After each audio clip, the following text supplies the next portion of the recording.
General Assistant Department, number 1 speaking. Hello. This is number 2. Excuse me. Oh, just a moment, please. The maker of the Benson and Hedges cigarettes invites you to lean back, light up a cigarette, and eavesdrop on the lives of the Bother and Brolly Brigade. They are... the best of the Ministry.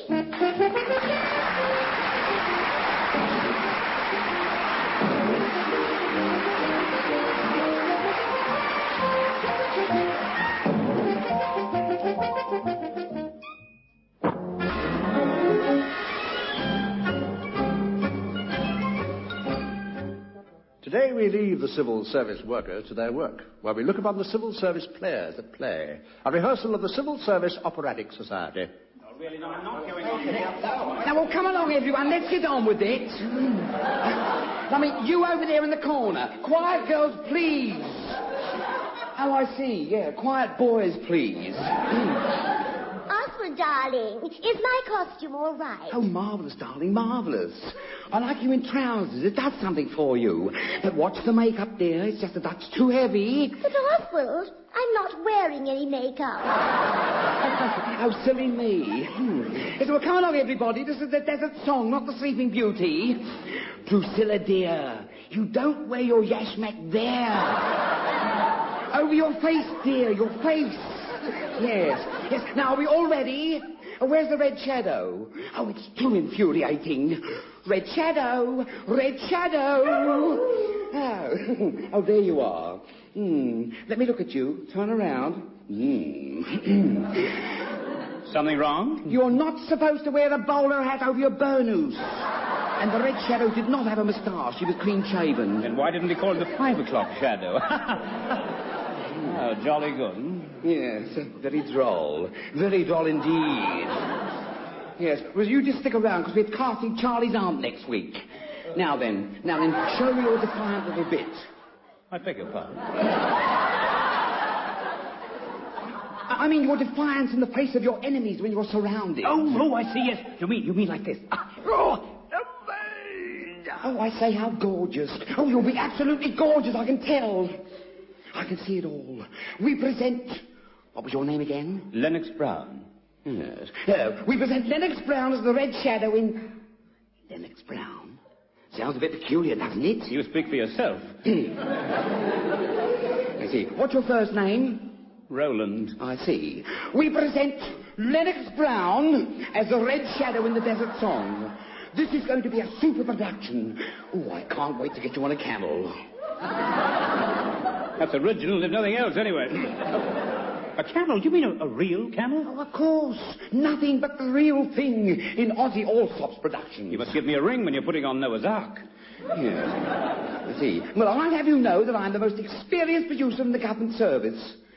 Do you know what I produce for the customs and immigration people? No, what? My passport. Yes, just my little joke, you know. But come along now. I can't stand here keeping you in fits forever, can I? Oh, very true. No, this is the big love scene. Red Shadow, you come into a tent, and there is Drusilla lying on silken cushions, awaiting your pleasure. We'll have to rehearse this pretty thoroughly, won't we? Yes. But suddenly she takes fright. She leaps to her feet and flees like a startled gazelle. She's found out I'm married. Please, Roland, stay with the script. The Red Shadow is not married, but he knows what it's all about. Wherever we go, you mean at the office? Everywhere. You don't know the General Assistant's Department.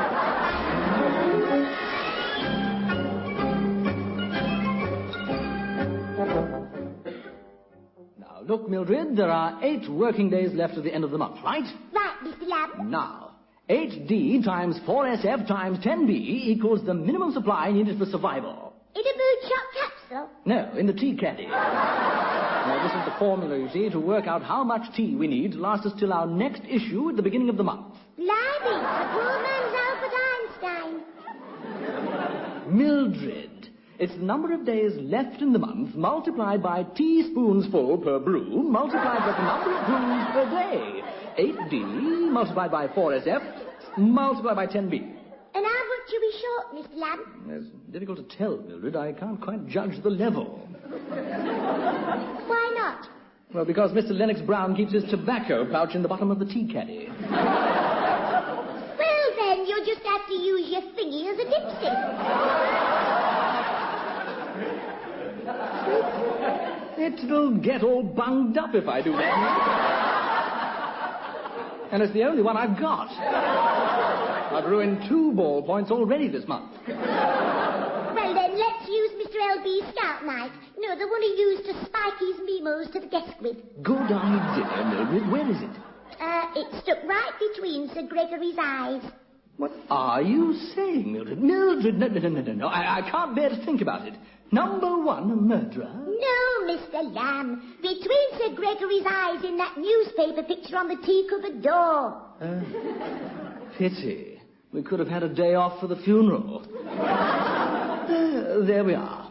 Now, if I plunge the knife into the tea and then measure how many inches up the blade it comes, we can tell how long it's going to last. Here we go. Mr. Lamb, wouldn't it be better if you opened the tea caddy lid first? Yes, I see your point, Mildred.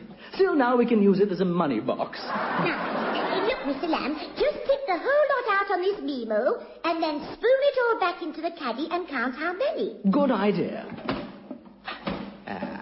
There we are. Now, let's see. 1, 2, 3, 4. Don't count that one, Mildred. Why not, Mr. Lamb? That was tobacco. Okay, then. 4, 5, 6, 7, morning, number 2. Good morning, 8, morning, number 1. 10, 11. Where does Mildred think she is? At Cape Kennedy? 12. 12? Only 12 spoonsful? But according to my survival formula, we need 320. Number 1, do you realize what this means? And all we have is 12. What on earth is the matter? I can feel it creeping on now. The drying of the throat. The tongue beginning to swell. Number 2, what a ridiculous exhibition. Number 2. What a horrible way to die. Number 1, there are 8 days before our next tea issue, and we have only enough for 2. Oh, carrying on like this over nothing. Only enough tea for 2 more days? Yes. We must face this together, number 2. We must be brave. We must go with dignity. Mr. Lennox Brown, can I help? No, Mildred, just tell the rest of the staff the Red Shadow was thinking of them right up until the end. I can feel myself getting weaker, number 2. Hold on to me, number 1. Thank you, Abdul. I knew I could count on you. Now we must try and make it to our desks. Yes. Easy now, Abdul. Yes. Easy. All this sand, as far as the eye can see. And this blistering sun beating down. I don't want to die. Neither do I. I don't want to die. Business as usual, I see. What's happening here? Mr. Lennox Brown's the Red Shadow. What's Lamb, the Pink Panther? Seems a lot of fast to make a cup of tea, isn't it? You better make me some, Miss Murphy. Go on. Yes, right here, Sir Gregory.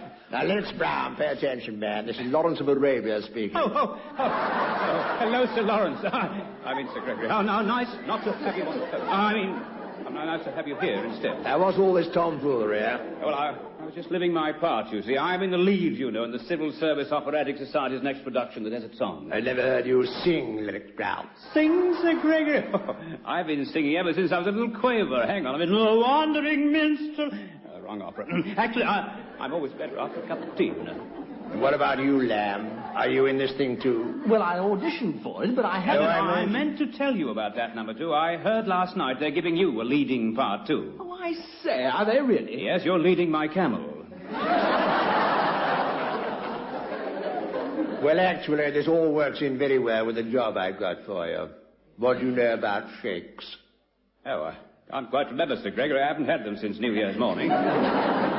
Not those kind of shakes, you fool. Shakes in the Middle East. Oh, those. Yes, we felt them here in the office.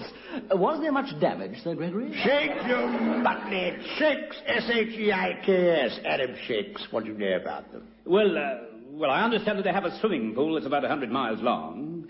That is the Suez Canal, Lennox Brown. Now listen, the sheikh from Saudi Arabia will arrive at London Airport at 3:30 the day after tomorrow. You have to meet him. Oh, yes, of course, Sir Gregory. Lennox Brown, what is the day after tomorrow? let's see now. Well, there's racing at Sandown tomorrow, which means that tomorrow is Thursday, and there's a meeting at Epsom on Saturday, so let's see. That's Sandown +1 and Epsom -1. Friday. That's it, Friday, Sir Gregory, yes. Congratulations, Eric Brown. Thank you very much, Sir Gregory. Now, you must take good care of the Sheikh chap. He's a very influential man in the Middle East. He's in oil, you know. What's his name? Shardine?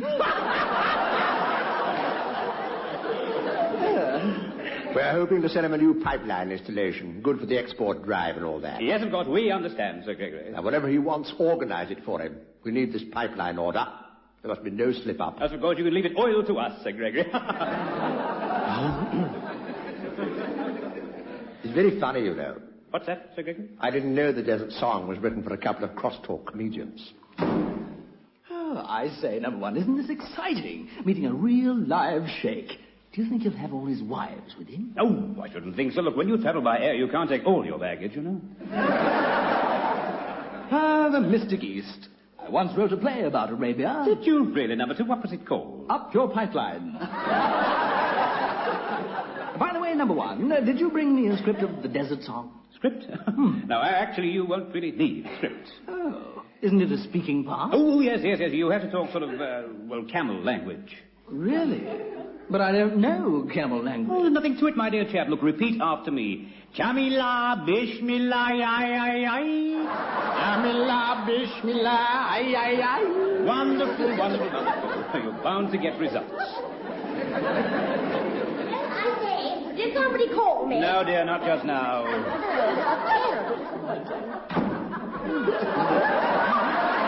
As a camel caller, you're a sensation. That's the girl from the typing pool. She's the only one down there who can go for a week without a drink.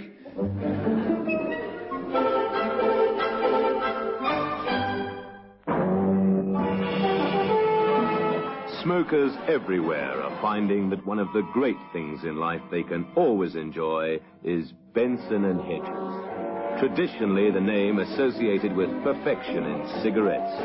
Made from the world's finest Virginia tobaccos and partnered by the Benson & Hedges special filter. Benson & Hedges, when only the best will do. And isn't that all the time?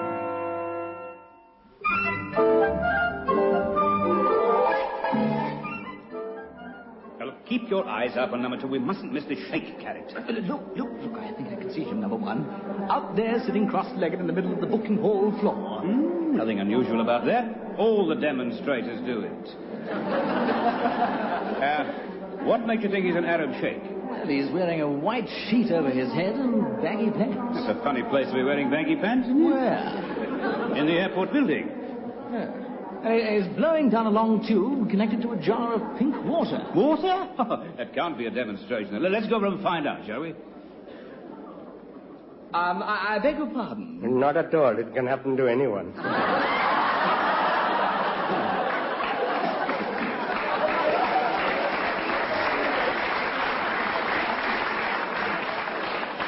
I see. We were wondering if you were a... Sheikh? How do you do? Excuse my glove. You two so funny English comedians. In Saudi Arabia, I was brought up in India, you understand. I listen all the time on the radio to the humor of your people. Oh, really? And what funny program do you like the most? The program where the man says every so often, it is now 9 o'clock Greenwich. Meantime, here is the news.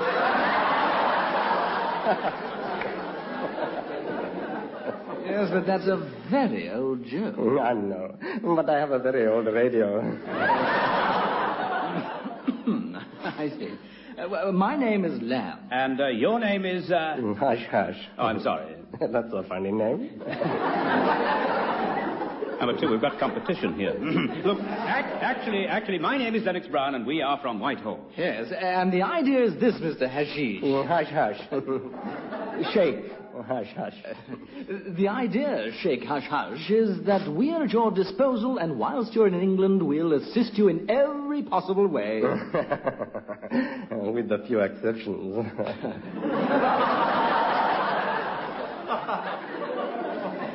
With a few exceptions. Quite right. We're not allowed to give our luncheon vouchers away to anyone. And the visit of my purpose to your country is to looking around within my view to equip myself with a new pipe. Nice. Yes, but you realize, of course, that you have to be in the country at least 4 weeks before you can join the National Health. No, you are understanding me. I'm referring to my old pipe, not my windpipe. Well, I'm pleased about that. No, Sheikh Hush-Hush, is there anything special that you would like to do during your stay in England? Yes, many things. But first I would like to tell you that I'm very interested to meet as many camels as I can. That I'm most anxious to do. Camels? You are so very quick with the catching on. Yes, camels. But don't you find lots of camels in Saudi Arabia? Not so many. They are very scarce. We had one camel helping us to lay one of my old pipelines, and he married my number 14 wife's niece. Your wife's niece married a camel? Oh, yes. A very fine marriage. My 14 wife's niece is so pleased with her camel that she asked me if I would give my regards and entertain all the other camels living in your country, who, I understand, are all originally one family. I see. And how were you planning to entertain this family of camels? Well, your Prime Minister has invited me to a lunch at your House of Commons, and he has specially requested that I bring along many friends. So I am thinking that this would be an extremely good way of honoring my wife's relation with the camels. And I'm sure you're right.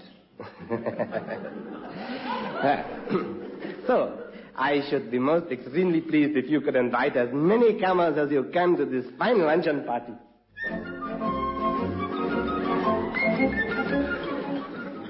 Number one, what are we going to do? We can't find a whole family of camels. It's impossible. They don't grow here. All right, relax, number two. At least we've got Sheikh Hush-Hush safely installed in his hotel. Yes, you're right, on 3 floors. One for himself, one for his retinue, and one for any camels that might want to stay with him.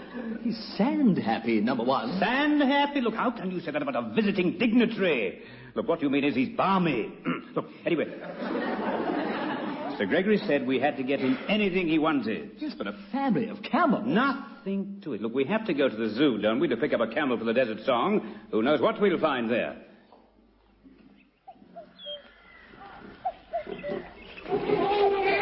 Ambert. Yes, Lord? If you throw any more of them prunes into that laughing jackass's cage, he won't be laughing so much tomorrow.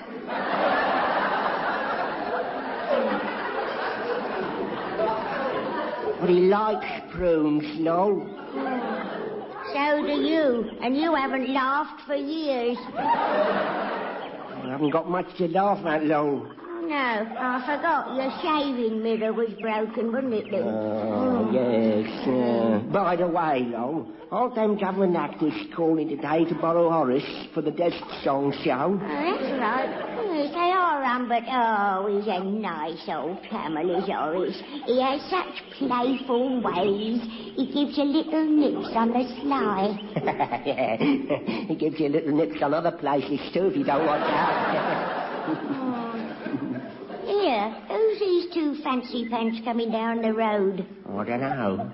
They look like bill collectors to me. Oh, good afternoon, sir and madam. We are looking for the head keeper. Oh, that's me, mate. Amazing. Look, we have come to collect a camel you were going to lend us for our Civil Service Operatic Society show. It's our dress rehearsal tonight, you know. Oh, yes, that's right. Hang on, I'll call him. Horace! He's having a go at the back garden hedge. It was getting a bit long, it was. Horace!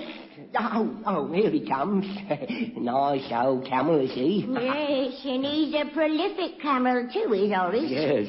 Pity. We were hoping he'd be a dromedary. Oh, no, I mean he's got lots of offspring, as Horace. Can't move for camels in the zoo.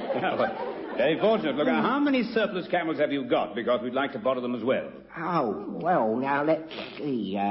There's 18 bunking in with the zebras. There's another 4 in with giraffes. And there's half a dozen taking a chance with the rattlesnakes. I see. Well, look, if you could arrange for them all to be outside the Houses of Parliament at 12:30 tomorrow, we would be very grateful. Outside the Houses of Commons? Well, all right, then, if that's what you want. But come on, Lot. We'd better start rounding them up. And now we'll be on our merry way with Horace here. Just give me a leg up, would you, number 2? All right. All right, number 1. That's the camel's leg you're lifting, number 2. Wondered why you'd changed your socks. All right, let's try again. All right, right. I need to go higher, number 2. Why? I'm only up to Horace's high water mark. Well, use your umbrella. Hook it round his hub. No good, number 2. No good. Put me down. Now, let's try it the way Omar Sharif did it. All right, kneel. But I'm only 5'7" as it is. The camel, you fool. I see. Well, you're not getting anywhere. Let me try it. I'm the camel driver after all. Camilla, bismillah, aye.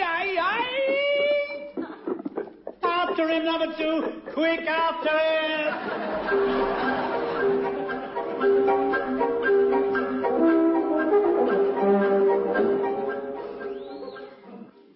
And here is the news read by Mortimer Thripp. A gigantic traffic snarl occurred today when a camel, crewed by 2 men sitting back to back, was seen going sideways down a one-way street in the city. It is believed that the 2 men were Arabs seeking political asylum in this country. Reliable political sources, however, believe that the 2 men were seeking any old asylum.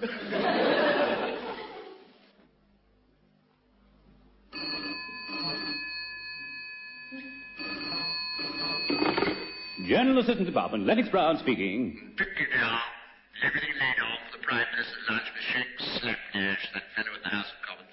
Oh, yes, Sir Gregory. Everything's organised, yes. Did you manage to get hold of those friends of his? Yes, Sir Gregory. Good work, Lance Brown. I hope he approves of everything. Well, if he doesn't like it, he can hump it. What was that, Lance Brown? I told the chef to lay on some junket. Good man. By the way, how did the dress rehearsal go last night? Oh, not so bad, Sir Gregory, although we did have a spot of trouble here and there. What sort of trouble? My number 2 got carried away during the dance of the 7 Veils. Really? Yes, he didn't know the girl's husband was in the wings. I'm sorry I couldn't be at the show this year. I usually play with Miss Bedford, you know. Yes, we know you do, Sir Gregory. I think we'll all put our best in the 3rd act. We can't live on players, can we? Just to make sure everything is in order for the luncheon party. No, gentlemen. It is so good of you to come round to inquire as to my welfare. That's all right, Sheikh. Hush, any time. How many camels are coming to this most special luncheon? 28. 28? It is most glad I am that you've been able to get so many camels to honor me with their presence. Yes, and they'll be here any minute now. Oh, this is most exciting, I'm very sure. I'm hoping that they will sing one of their traditional songs for me. You hope that the camels will sing? Oh, yes. I remember well the camel my 14th wife's niece was married to. He was always singing when he was helping with that pipeline, you know. And what did this camel sing, Sheikh? Hush, hush. Oh, a very jolly song. It was like, well, now, I must get in tune, you know.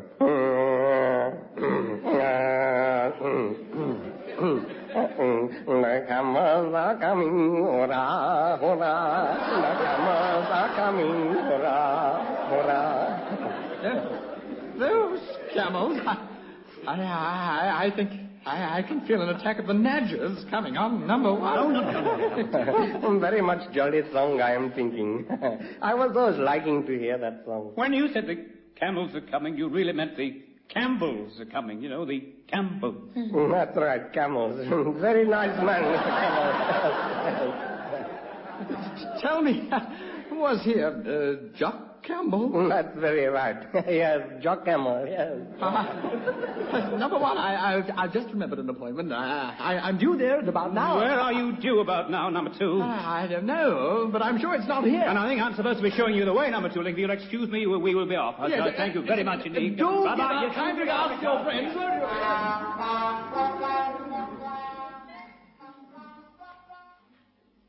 And here is some later news read by Mortimer Thrip. There were amazing scenes in London today when a train was seen crossing Westminster Bridge in the direction of the Houses of Parliament. It was a camel train formed of 28 camels. Each had a knife and fork strapped to its hump. And a serviette tied round its neck. It is believed that there's some form of protest march. But a spokesman for Protest Marches International stated that he could not think what the camels were marching about. However, if they did not have a protest, he would soon find them one. Switch! Why, number one? But if we don't, we won't be able to hear the telephone ring. It's for you, number two. How do you know? I'm psychic. Hello? Oh, hello, Sir Gregory. How nice to hear from you. So unexpected, too. Yes, Sir Gregory? You know that pipeline we still have in stock? The one we were going to sail to Springbok. Yes, Sir Gregory? We decided to lay it in this country. Oh, really, Sir Gregory? Yes, lad, between London and Scotland. London and Scotland? Yes, London and Ballymackey, to be exact. And guess who's going up the pipe before the oil? Any comment now? Well, actually, Sir Gregory, I'm rather looking forward to it. Looking forward to it? Yes. It'll be such a nice change from going up the creek.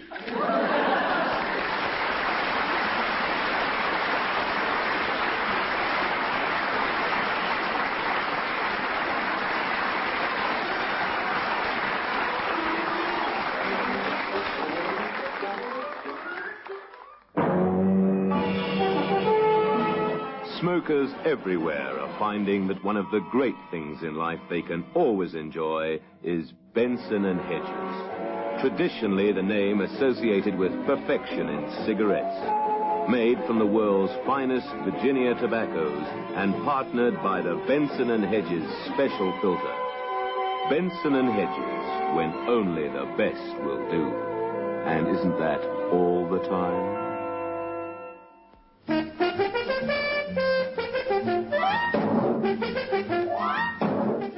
Humping along as the men from the Ministry tonight were John Simpson and Roger Service. The last straws on the camel's back were mooring today. Tommy Reed, Tom Muir and Pat Simpson. Join them again next Saturday at 9 for another half-hour smoke break with the makers of Benson and Hedges cigarettes.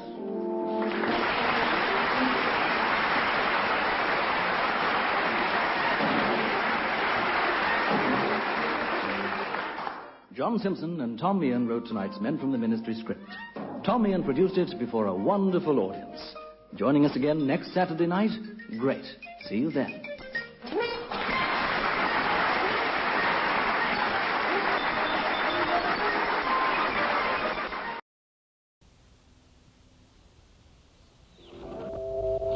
General Assistant Department, number one speaking. Hello, this is number two. Peculiar. Excuse me. Not at the moment. The makers of Benson and Hedges cigarettes invite you to lean back, light up a cigarette, and eavesdrop on the lives of the men who refuse to take it lying down. Tea tastes so much better sitting up. They are. The men from the Ministry.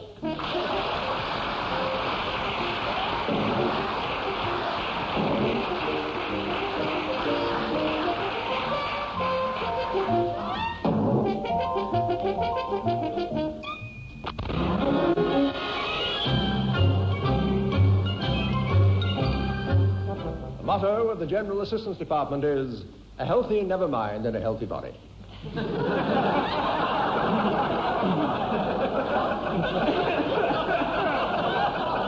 Today we find Executive Richard Lamb explaining to Secretary Mildred Muffin exactly how to cultivate a body beautiful. Well, there's nothing to it, Mildred. All you do is contract the muscles against an immovable object like this. Oh, be careful now, Mr. Lamb. You'll do yourself a damage. Nonsense, Mildred, nonsense. Now, feel that muscle.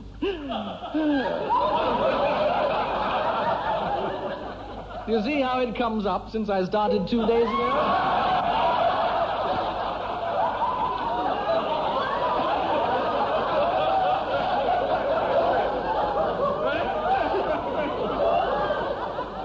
My arm muscles, Mildred, my arm muscles.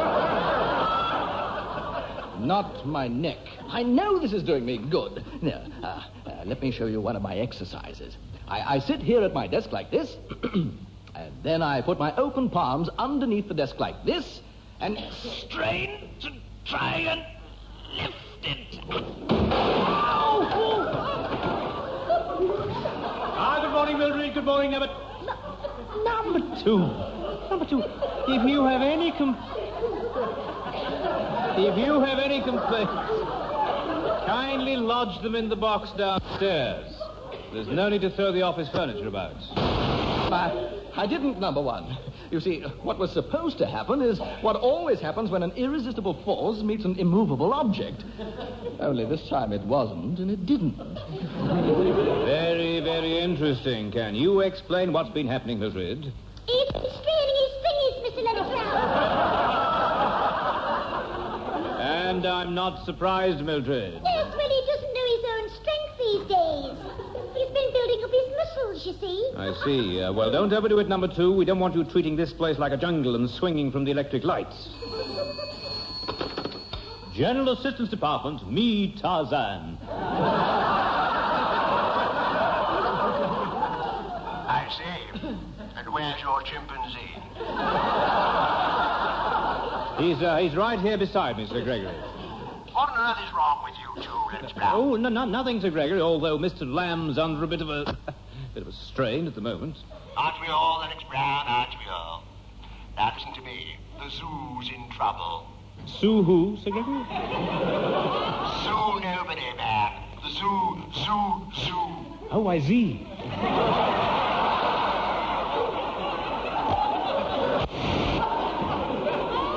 Apparently there's been a severe epidemic of animal crumbles at Regent's Park this year.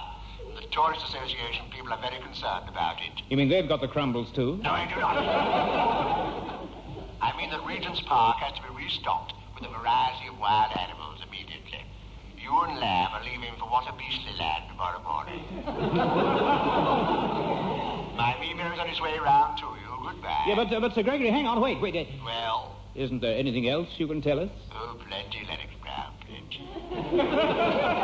However, I do not want to distress you on the eve of a long and dangerous journey. Dangerous? Highly dangerous, yes. To reach what a beastly land, you have to cross deserts, swamps, and rivers. But you'll be through all that when you come to the last 50 miles. Well, that's something anyway. And that's where the jungle starts. The jungle? Thick jungle. Shouldn't trouble you, though, Lennox Brown, should it? Why not, Sir Gregory? You Tarzan.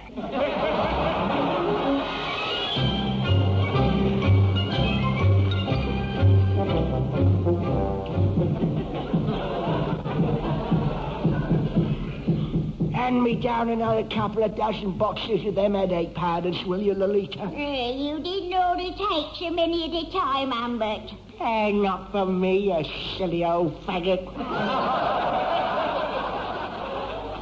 For the what a beastlies.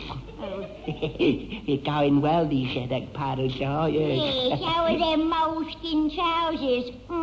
You'd never think these water beastlies would buy so many pairs, would you? Well, you would if you'd ever worn any. Inside out. Inside out. Anyway, it was a stroke of genius bringing out moleskin trousers, Humbert. Thank you, Lolita. I have my moments. Yes. Not as many as you had when you were younger, though.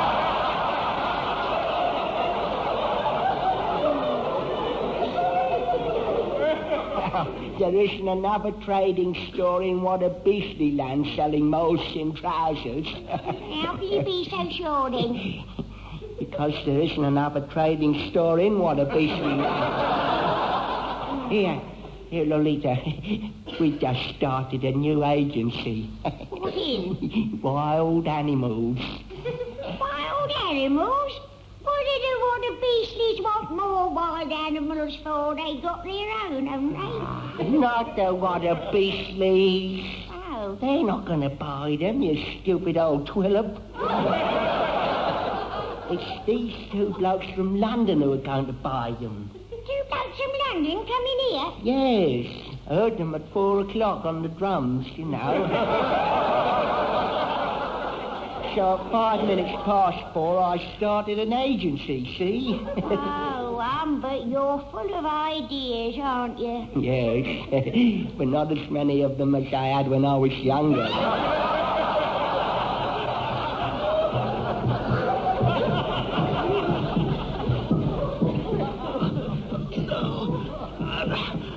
It's no use, number one.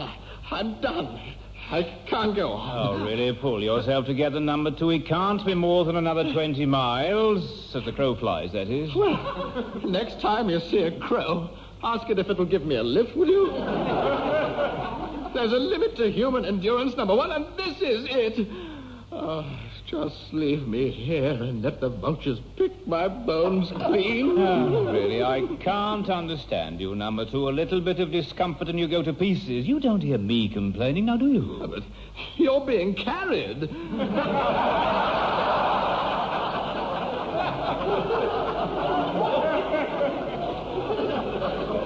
And I'm walking with 8 boxes piled on top of my head. Well, you couldn't expect the bearers to carry me and our baggage as well, could you? Now, please, be reasonable, number two. Wana, umbadiki kuribalu lokela drog. I beg your pardon? What was that again? Umbadiki kuribalu lokela drog. Oh. Well, hang on, I've got my phrase book here. Let's have a look. Yes, here we are. Here we are. What a beastly into English. Humperdinky was the first word. People, yes, Humperdinky, people. What was the next word? Kuribalu. Ah, yes, of course. Kuribalu. People coming. Yes, people coming. Next? Localo. People coming here. And now, Drog. Soon, drog, soon, yes. Too late, Bwana. Umbadiki Koribalo Lokala Wampo. Meaning people coming here already. Well, how do you do? Now, would you fancy meeting up with real live white folks right out here in the jungle? Put it there. Where? Right here. Well, right here. Shake the hand of Hunter G. Sniggleberger. How do you do? And this here's my wife, Wilma. Say hiya, honey. Hiya. How do you do? How do you do? I'm Roland Lennox Brown of Whitehall, London, and this is my number two, Richard Lamb. Say hiya, number two. Hiya. Say, Diggy boy, what are you doing with all them boxes piled up on your head? Are you studying modeling or something? Actually, I'm practicing for the Covent Garden Porter's race. Oh, Hunter, did you hear that accent? Isn't he just the cutest thing? Yes, you should see him in his polka dot waistcoat. Tell me, Mr. Giggleberger. Sniggleberger, please. Try to remember that. Sniggleberger. Yes, I'm terribly sorry. Make a note of that, would you, number two? Here's number one. Whenever we meet this gentleman again, we must remember not to giggle, but to sniggle. Yeah, that's right. Anyway, Mr. Snig, no, Hunter, what are you doing here in What a Beastly Land? Oh, we're selling, man. You know, selling. Getting out in a new territory. You're building up a big export deal. Selling what? Wilma, you hear that? This guy asks what we're selling. You mean you ain't never heard of Sniggleberger super sausages?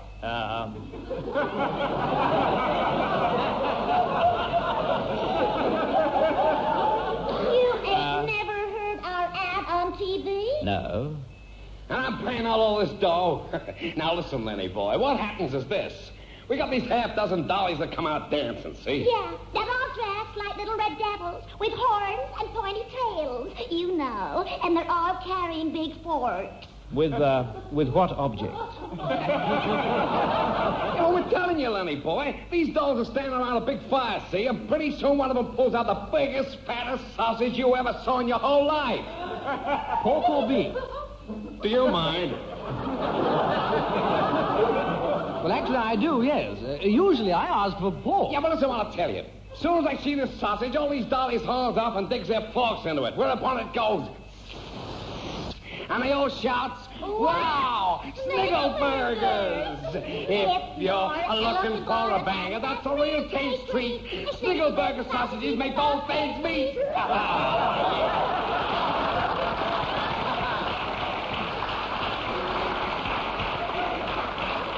Okay, huh?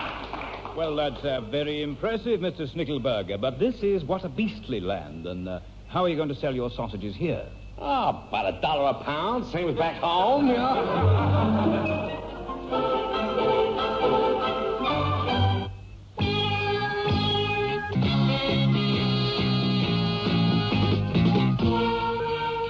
Benson and Hedges.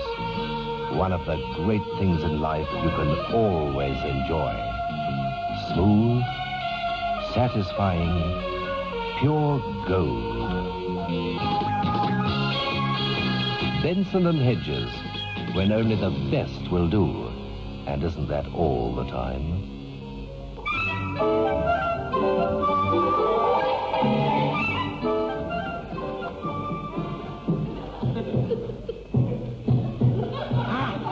You hear that, Joe? They're coming. They're headed this way. Oh, are they? Well, I'm not going to start cooking again. They can have that leftover curried mango. Quiet. Quiet, woman. How can I read the drums when you're going on? Well, I might find them some tinned prunes and custards for afters. Oh, shut up with you. It's nothing but entertaining visitors here. We only got rid of the last lot 18 months ago. Blimey. Now I've missed it. I didn't even catch the repeat of the headlines.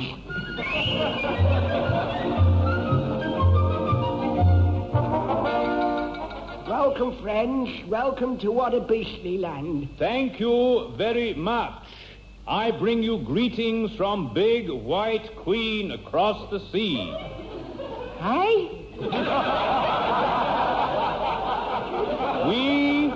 We come in peace, bring many gifts. Oh, that's nice. You got any licorice all sorts? Licorice all sorts? Yes. Difficult to come by out here is licorice all sorts. No, wait a minute. You're not a What a Beastly, are you? Anybody say I was? I'm Humbert Fitzsimmons, late of East Grinstead, Sussex. And now proprietor of this establishment. Well, I'm dashed. I'm Roland Lennox Brown, and this is Richard Lamb. Mr. Fitzsimmons, we're here to buy wild animals. Perhaps you could recommend someone, could you? Funny you should say that. I know just the bloke. A big white hunter. He's coming here this afternoon. You name it, he'll catch it for you. Fearless he is, fearless. Built like the side of a house, too. Oh, really? Yes. More often than not, he's plastered.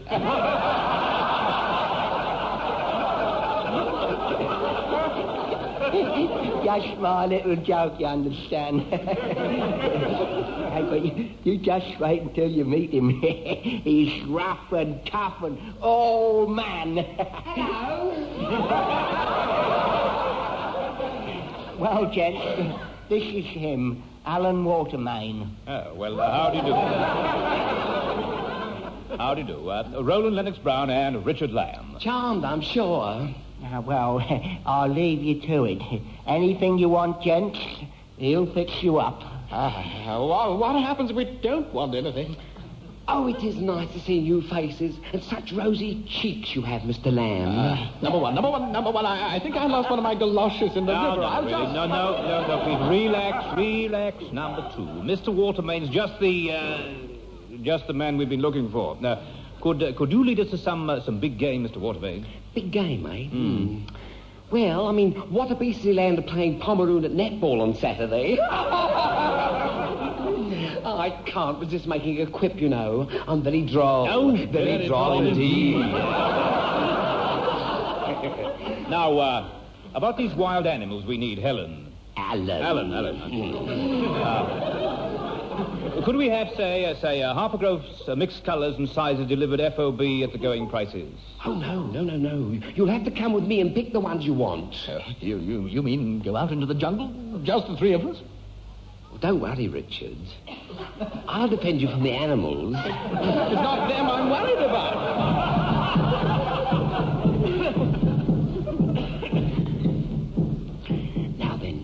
I'll lead, and both of you stay close behind me. And remember to keep low. Come on. What's the matter now? It's your umbrella, number one. Would you mind holding it the other way round?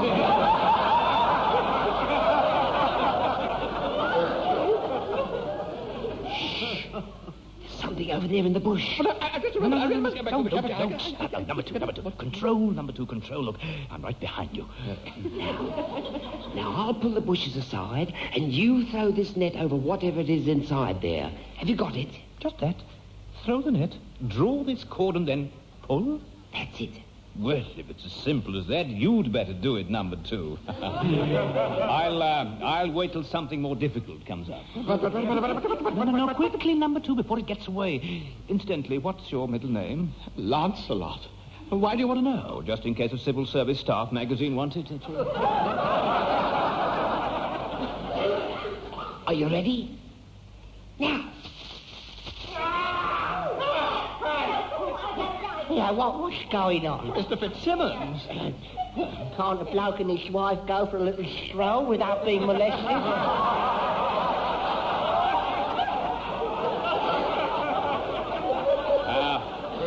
We're terribly sorry, Mr. Fitzsimmons. We thought it was a wild animal, you see. Well, you weren't far out. Like he said, he does have his moments.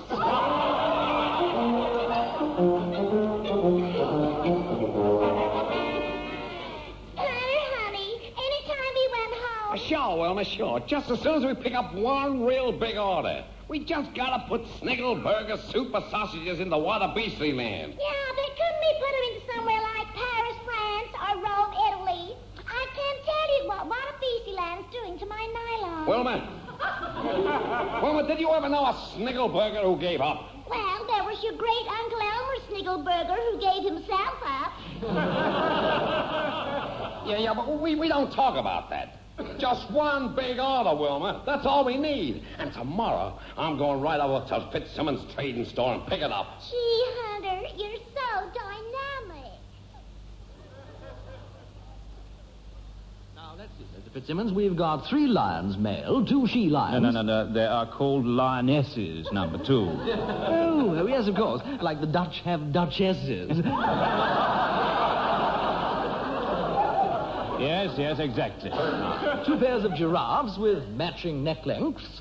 1 troop of zebra, 100 feet of crocodile. Don't forget the hippopotamuses. No.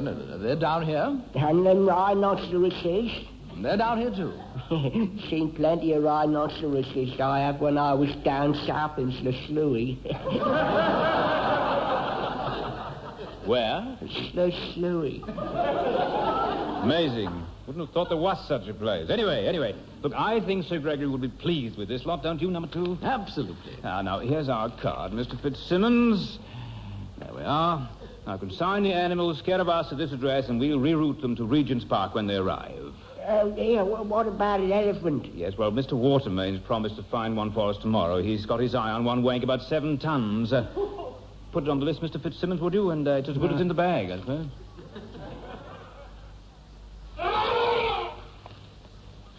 There he is. Just look. Did you ever see a pair like that? Remarkable, aren't they? Yes. There aren't many elephants with tusks like that, I can tell you.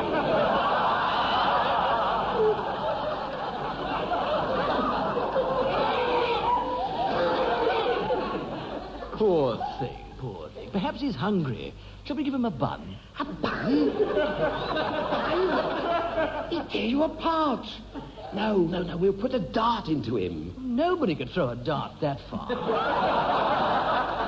You don't throw this kind of dart, silly. You fire it from a gun. Should I do it, or would you like to? Well, now, with a responsibility like this, No, you don't, number one. I'll do it. After all, it's a perfectly simple operation. The dart must go in here. Like that. And then all you have to do is exercise reasonable caution.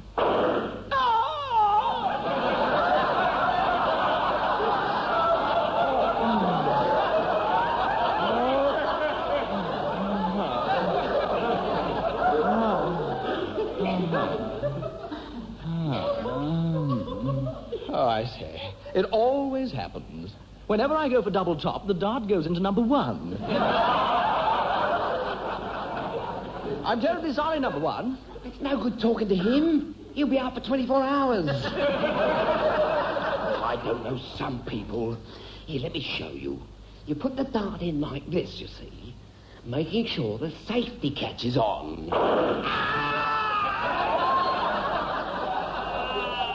Oh, dear. I am a silly Billy, aren't I?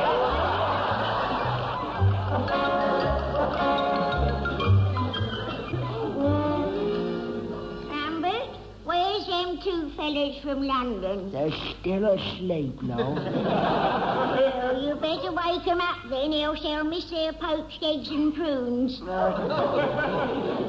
I can't wake 'em up. We put 'em on the aeroplane and send 'em home. They go cheaper in the baggage compartment. Did they get their elephant? No, listen. Doll, I'm going out, see, flogging a few more pairs of moleskin trousers. Well? Well, when this big white hunter fella comes, tell him he's still got a 7-ton elephant on order, and that he's got to consign it to the address on this card, see? General Assistance Department, Whitehall, London. Got it? Of course I got it. Do you think I'm stupid? Yes. See you later, then. Good morning, ma'am. Oh, good morning, then. Hey, you don't know me, ma'am, but I'll tell you straight out, I've called to get an order. Oh, you're the big white hunter, are you? Ma'am, I'm big, I'm white, and I sure am hunter. Well, the order's waiting for you. It is? Is it a big one? 7 tons. 7 tons? Wow. Wait till Wormer hears about it. Hey, where do I send it to? Well, here's the address on this card. Ah, gee, thank you, ma'am. I'm much obliged. And here's my card, so you know you're dealing with. Send everything on to me at that address. Goodbye, ma'am.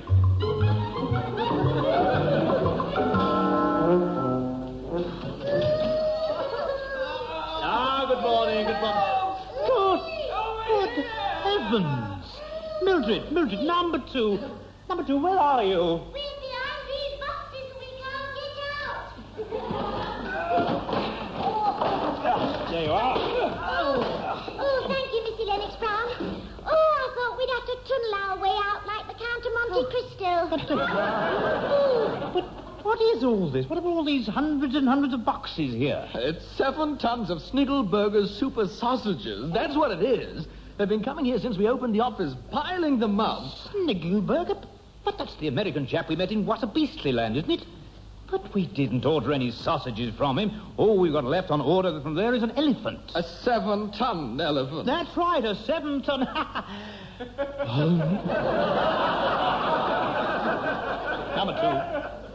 Number two. Do you think that something might have gone wrong? Well, I don't know, but it's just possible. That the elephant might have gone somewhere else after that story in the morning paper. What story was that? About an American company that's launching a new line of elephant sausages. Does Sir Gregory know about this? Sir Gregory? Oh, number one, he'll go berserk. He'll make us eat all these sausages. No. Steady. Number two, this requires calm thought and decisive action. Now, quick behind those boxes again. Mildred, you stay out here, and when Sir Gregory arrives, all you have to do is to make him bend down. Make him bend down? Yes, that's all. Now, quickly, number two, behind the barricade. Ah, Miss Napkin. Good morning, Sir Gregory. What on earth is all this? What's in these boxes? It's carbon paper, Sir Gregory.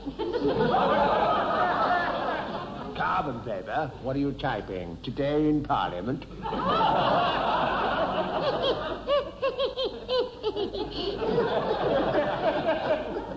Oh, Sir Gregory, you've got a lovely sense of humour, you have really. Oh, and you look so fit and well these days. Oh, I bet you don't have any trouble touching your toes, do you? Well, you Now, know. go on, show me. Oh, no, really. No, go on, then. Very well, then. Here we go.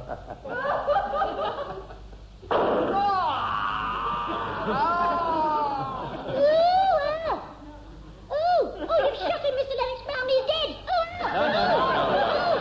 He's dead. He's not dead, Mildred. He's just sleeping. And, you know what happens now, don't you, number 2? Yes, number 1. We've got 24 hours to get rid of this lot. Correct, number 2, and you can help us, Mildred. Come on, ready? Let's get going. And we got sausages, super sausages. Yes. Anybody else?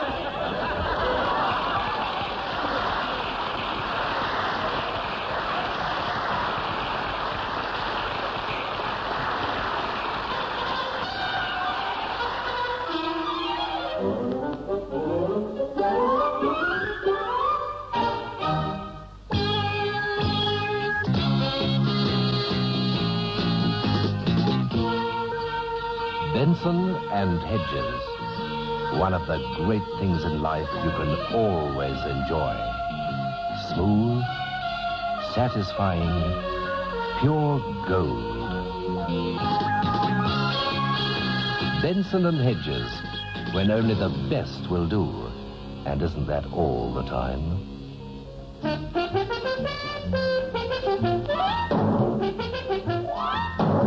On safari tonight is the men from the Ministry with John Simpson and Roger Service.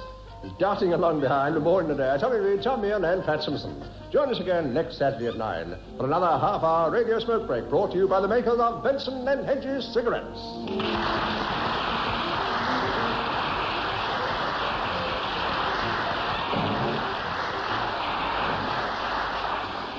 This edition of The Men from the Ministry was written and produced by Tom Meehan, who'll do his best to round up the characters for another show next week at the same time. Coming along? Great. Good night.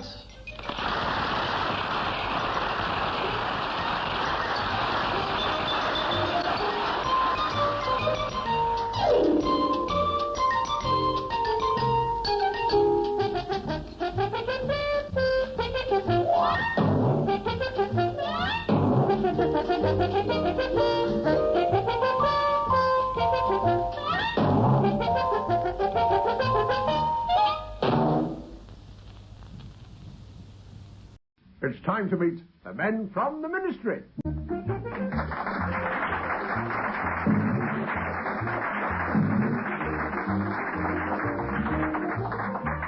We present the Men from the Ministry, a weekly tribute to the men of the government service. Upright men, each able at the slightest hint of scandal to clap his hand to his head and say, "There's nothing in it."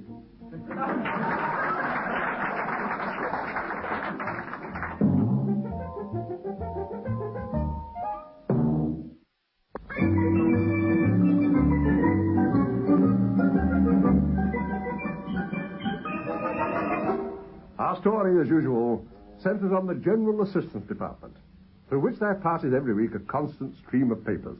Each paper is carefully studied by top executives, and if anything is missing, they will not rest until they have found it. I don't know where it is, number 1. Could it be there?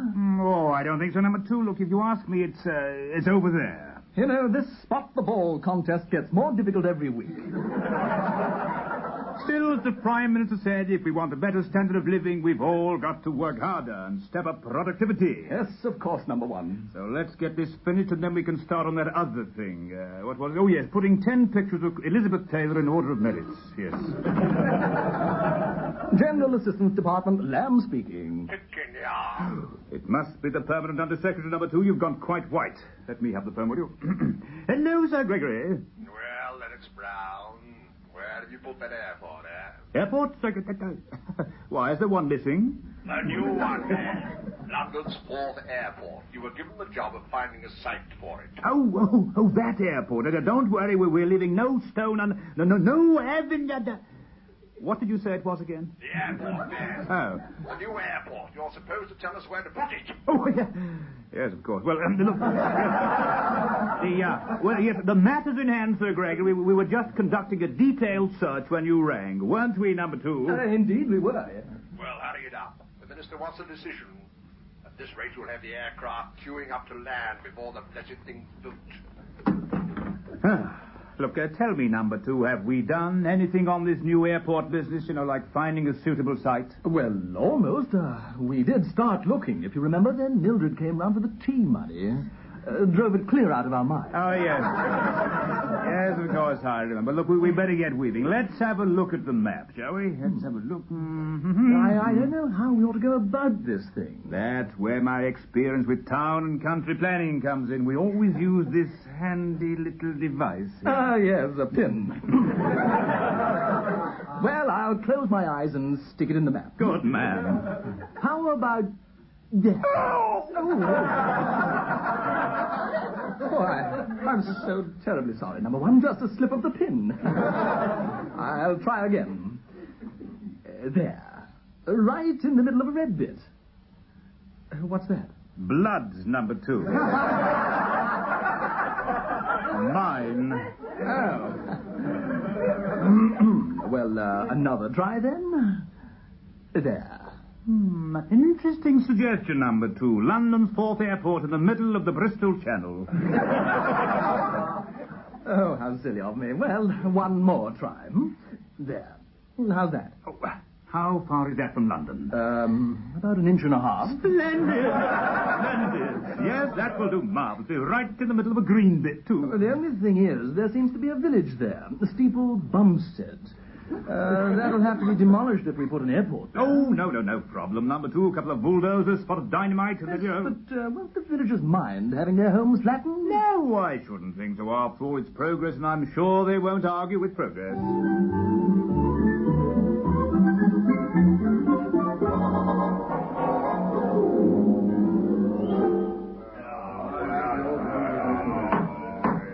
Gentlemen, please, can we have a little order? Steeple Bumstead must make a protest. I say we march on London and keep them jumped-up townies a letter. Take over town and turn flaming guns on Whitehall, I say, then throw what's left of them into the river and drown it. Quite. Well, thank you, Vicar.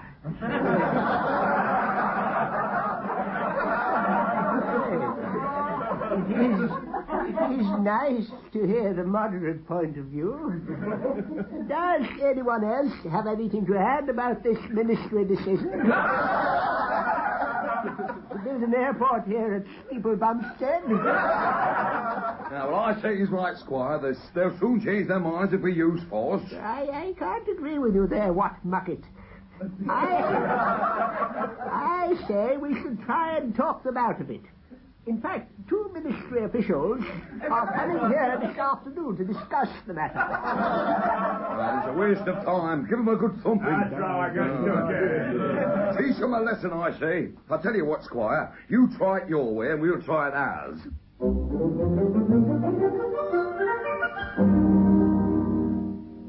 Well, here we are, number 1, Steeple Bumstead. Quaint little place, isn't it? Oh, yes. Oh, look. Lovely Tudor cottages. Oh, and look at that old church over there. Oh, and the oak tree on the village green. Oh. Yes, they should all come down easily enough. Oh, look. There's the village pub with a crowd of villagers outside. I say, number 1, do you think they've guessed it's us? I mean, they don't look very friendly. Nonsense. They're waving at us, aren't they? Yes, with pitchforks. Well, it's probably some quaint old rural greeting. I expect they'll start to dance in a moment. Look, I'm sure you'll get on with them splendidly. Yes, I will. What about you? Well, I thought I'd tackle the difficult part of the job, talking to the squire up at the manor house. Now, look, you stay here and explain things to the locals and sort of fill them in. Yeah, as long as they don't fill me in first. Anyway, don't worry, number 2. If they use violence on you, I shall call for a full report. I can't say fairer than that. Yes, but number 1... No, out you get. I mustn't keep the squire waiting. I'll be back in a couple of hours to pick up the... pick you up.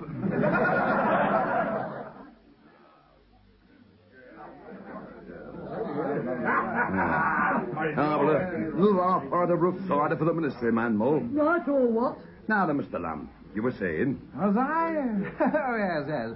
Yes, you yokels are far friendlier than I thought you'd be, you know. Splendid, the cider is splendid. Yeah, but you was telling us about your office in London, like, you decides things and that, you know. Oh, yes, so I was. Well, I don't like to boast, but I'm the decisive one, you see. The other chap, he usually falls in with what I have to say. Oh. So you were the one who decided to build this airport here, eh? Oh, yes, that was me, all right. Yes, we'll bring the bulldozers in any day now. Crunch, smash. Oh, I love watching those big steel balls crashing into buildings, don't you? This pub shouldn't take long. Pretty rickety by the look of it. A gang of London navvies will knock it flat in no time at all. Oh, and what's supposed to happen to us? Well, I expect they'll put you yokels in council's flats in Kilburn or somewhere. 2 rooms, kitchen, bathroom and toilets. Toilets inside the house. It ain't hygienic. Yes, and of course I dare say they'll try and keep families together. Of course it might not be possible. Now, steady, lad, steady. Well, Mr. Lamb, that's your final decision. We feel we'd like to make a sort of gesture. Show you a few of our local landmarks and traditional customs before they all disappear. Oh, wow, very thoughtful of you. All right. Well, come on, lads. Help him to his feet.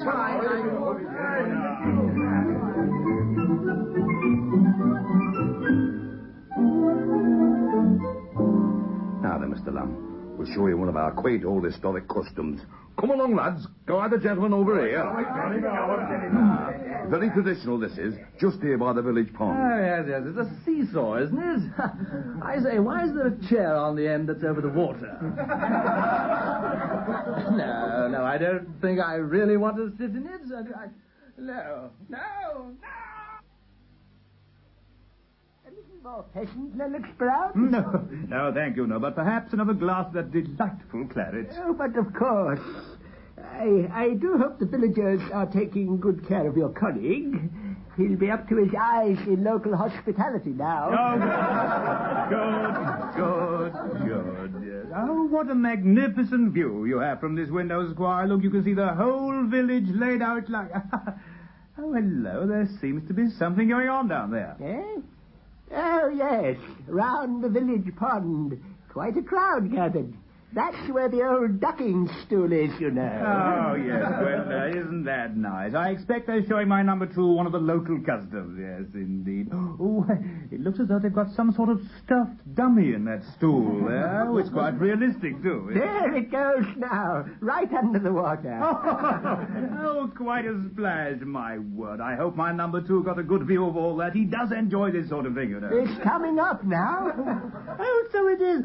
Oh, I think the dummy's rather the worst for it. It's all sort of sagging a bit, probably waterlogged. And down it goes again. Yes. This is all very pleasant, but I suppose we'd better get down to talking about this airport. No doubt you'll have thought of a way round Clause 54, subsection 2B in the Non-Urban Development Act. We will? Oh, yes, more than likely, yes. And, of course, you'll have made provision to repeal the relevant statutes which prohibit development of lands granted under charter by Charles II. Oh. Paragraph 18 of the Local Amenities Act may give you trouble, though. Oh, will it? Yeah. Well, yes. Well, I did say to my number 2 we might get trouble with that. What was it again?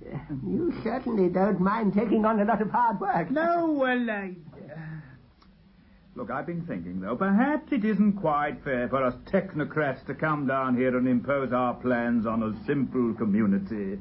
Oh, that's very flexible of you. Flexible? We have to be flexible, you know. And, of course, there are certain technical slags to putting an airport here. Oh, I'm delighted to hear it. Yes, there are definite drawbacks. A good thing we hadn't gone too far. Yes, well, look, we would better be getting back to London. Now, look, I'll pick up my number 2 on the way. Well, it's been very pleasant, Lennox Brown. Let me show you out.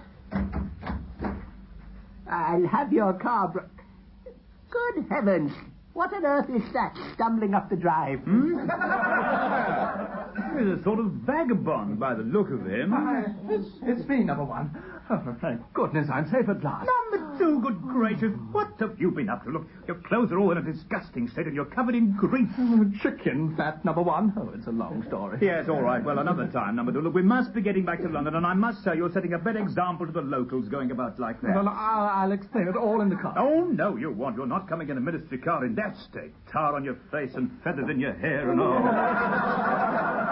Look, you'll have to find alternative transport, and I'm sure the squire can lend you an old bicycle or something. And don't be late at the office tomorrow.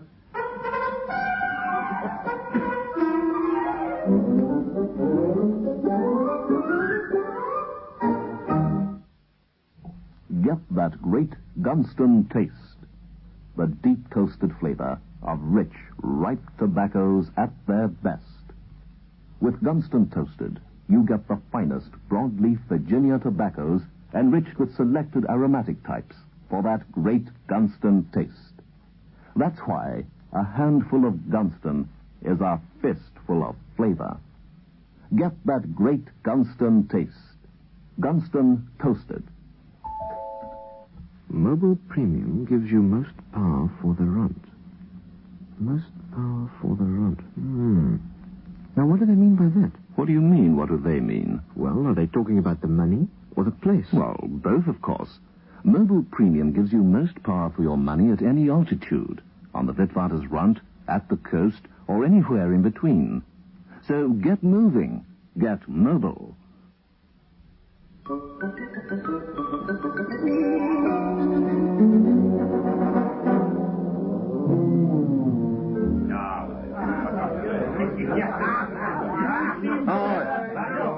So when he rode, them Whitehall fellas goes back to London last week and says, "We have decided Steeple Bumpstead may not be suitable for an airport after all." It's here in the paper, Mo. Fancy that.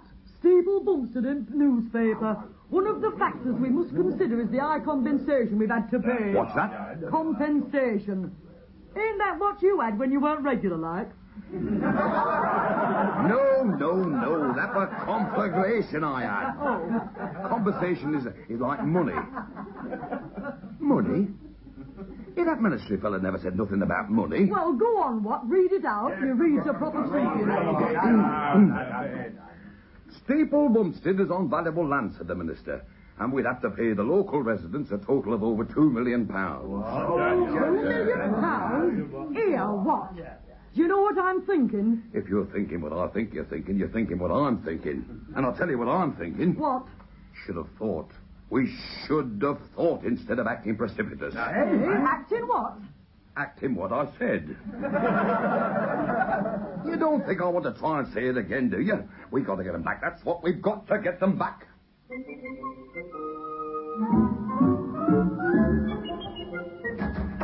Oh, number two, come into my office a moment, will you? Righto, number one. I've had a letter from Steeple Bumpstead. Yes, it's from the squire. He's kindly invited us to go down there for a few days. No. Oh, I thought that would please you. Look, it seems they're holding the Steeple Bumpstead Games this week, and they wanted someone important to help up with the old prize giving, you know. All right. I'll come if I must. Splendid. Get Mildred to arrange transport, will you? I'm quite looking forward to it.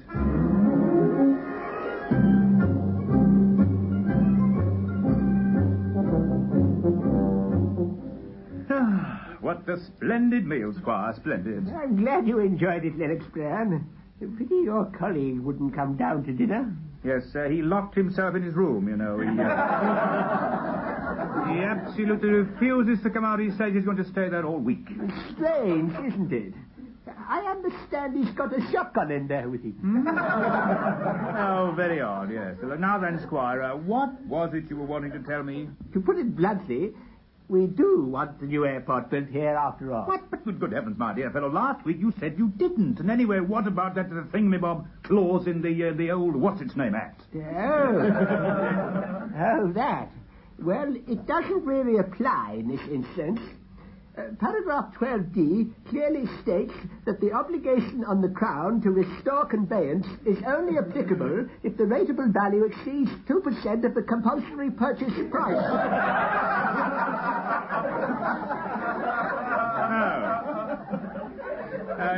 I see, yes. I've forgotten all about that, but I'm afraid it makes no difference now. Plans are in hand and other sites are being considered. Oh. Well, what about the verbal contract your colleague made? What on earth are you talking about? He made it quite clear to the local people that this village had been picked for the site. There were plenty of witnesses. Oh, yes, but no, hang on. You told me they didn't want it here. Perhaps I did say they didn't. I'll admit I didn't say they did. But did I say they did say they didn't? Did I? I'd like to think about that for a moment. So would I. Yes. If you were to back out of your commitment now, there could be quite a fuss. Local papers, letters to our MP. There might well be some sort of inquiry. I mean, a fuss and inquiry. Look, dear me, look, that's the last thing we want. Oh, it's tricky. It's awfully tricky. Very messy business. Yeah, so it is.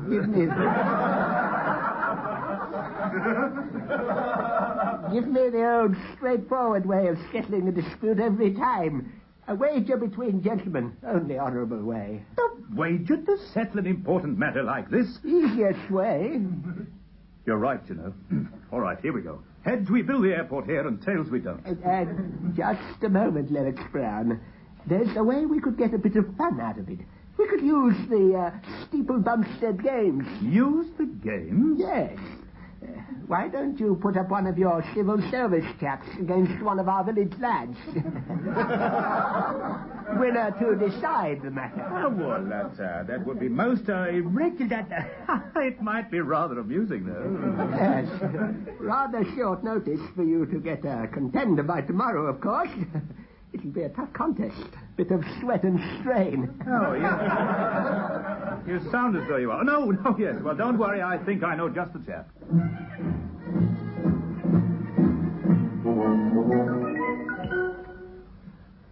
Well, good afternoon. I'm speaking to you from Long Meadow at Steeple Bumpstead, where for the first time we are covering the historic local games.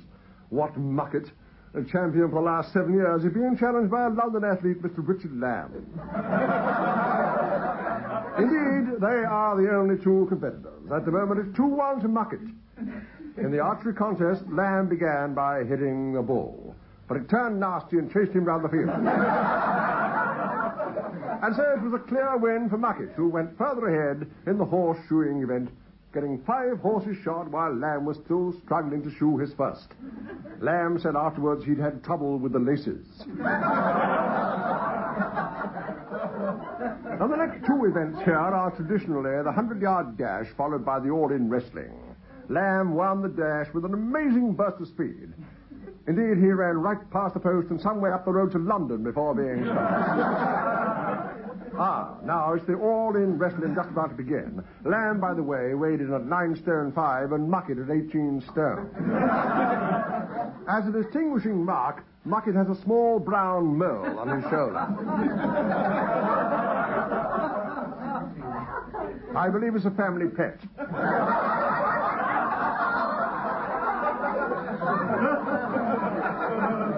He's put it down now, and it scuttles off into the undergrowth. Looks very much as though Lamb would like to do the same. And at this moment, the squire is entertaining 2 ministry executives, among them Derek Lennox Brown. Yes, they're having quite a jolly party. Oh, and there's the bell for the start of the contest. And Lamb has submitted. Yes, he submitted in the all-in wrestling, but the referee waves them on. Now Lamb tries a rather clever trick, grovelling on the ground and screaming. But Muckett has flung him over the hedge into the rectory garden. Now he's chasing Lamb round the garden, and he's caught him by the hollyhocks.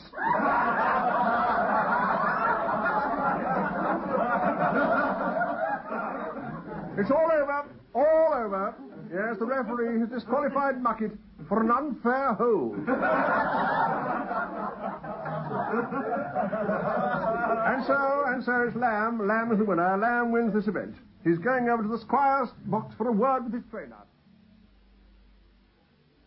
Well, done, number 2. Well done indeed. You know, you deserved to win. You had him quite worried at one point. Yes, I know. He thought he'd killed me. Oh, it's no use, number 1. I've had enough. I can't go on. Nonsense, number 2. You can't give in now. Look, you're equal on points and there's only one more event. Well, I don't care. Do you want that new hat stand for your office or not? Oh, yes. Good. That's settled. Now have a rest. The next event's in 2 hours.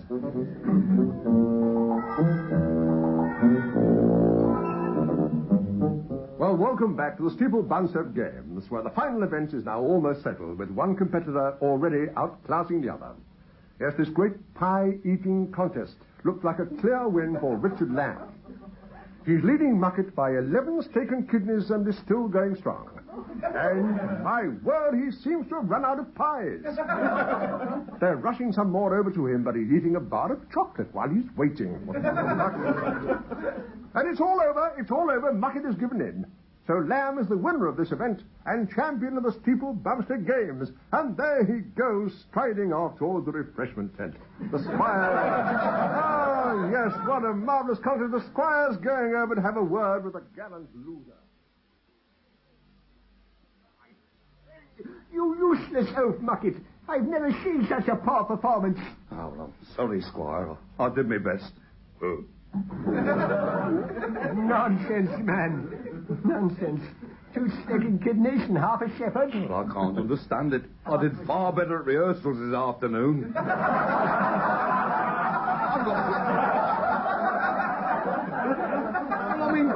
got through nearly 30 pies then. Rehearsal? Yes, it's a little idea of mine, just to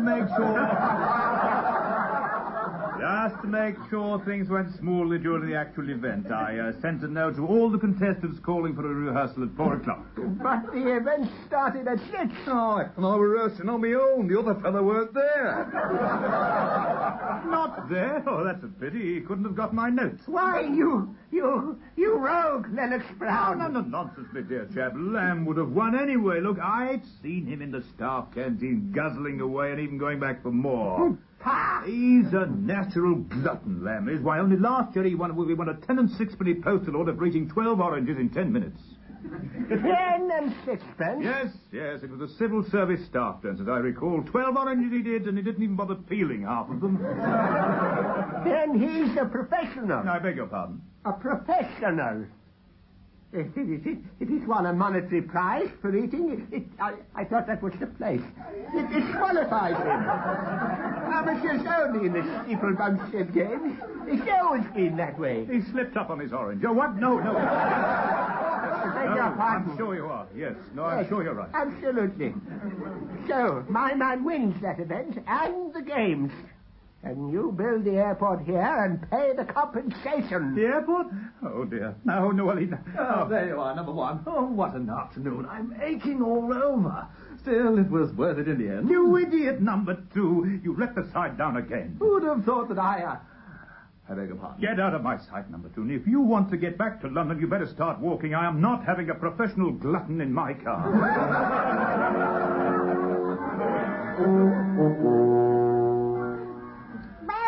Lamb, I call it a downright shame you get disqualified like that. Yes, Mildred, everyone said I deserved to win.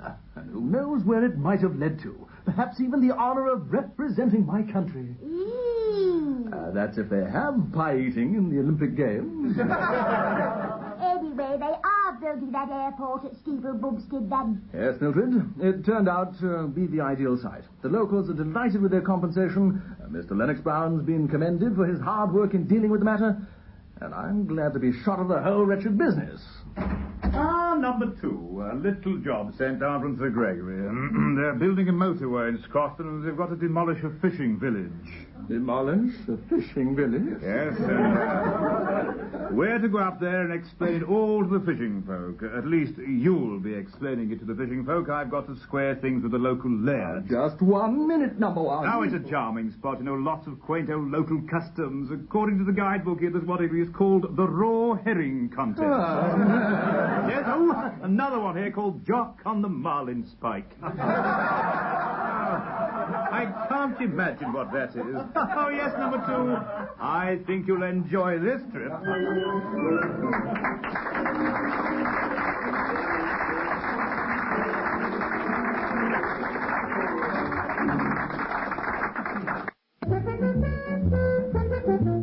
Contesting everything as the men from the Ministry were John Simpson and Roger Service. Also featured were Maureen Adair, Tommy Reed, Tom Meehan and Pat Simpson.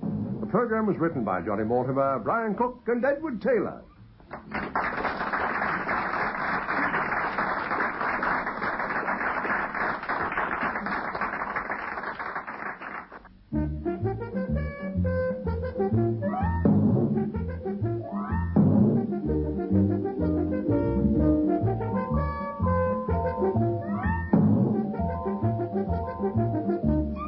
The Men from the Ministry was produced by Tom Meehan and recorded in the Durban studios of CTV by Cyril Kay.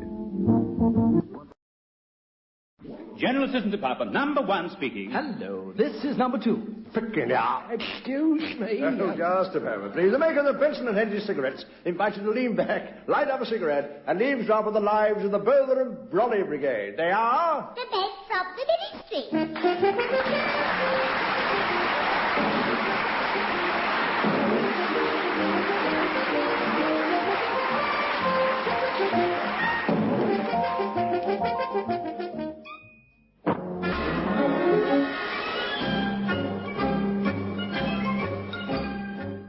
Today we leave the civil service workers to their work, where we look upon the civil service players at play. A rehearsal of the Civil Service Operatic Society. Oh, really? No, I'm not going on here. Now, well, come along, everyone. Let's get on with it. I mean, you over there in the corner. Quiet girls, please. Oh, I see. Yeah, quiet boys, please. Oswald, darling, is my costume all right? Oh, marvellous, darling, marvellous. I like you in trousers. It does something for you. But watch the makeup, dear. It's just that's too heavy. But, Oswald, I'm not wearing any makeup. Oh, silly me. Yes, well, come along, everybody. This is the desert song, not the Sleeping Beauty. Drusilla, dear, you don't wear your yashmak there. Over your face, dear, your face. Yes. Now, are we all ready? Where's the red shadow? Oh, it's too infuriating. Red shadow, red shadow. Oh, there you are. Let me look at you. Turn around. Something wrong? You're not supposed to wear a bowler hat over your burnous. And the red shadow did not have a moustache. She was clean-shaven. Then why didn't he call it the 5 o'clock shadow? Oh, jolly good. Yes, very droll. Very droll indeed. Yes, well, you just stick around, because we're casting Charlie's aunt next week. Now then, show me your defiant little bit. I beg your pardon. I mean your defiance in the face of your enemies when you're surrounded. Oh, I see, yes. You mean like this. Oh, I say, how gorgeous. Oh, you'll be absolutely gorgeous, I can tell. I can see it all. We present... What was your name again? Lennox Brown. Yes.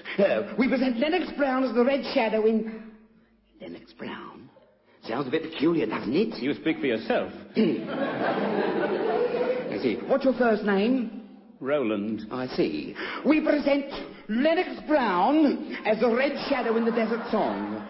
This is going to be a super production. Oh, I can't wait to get you on a camel.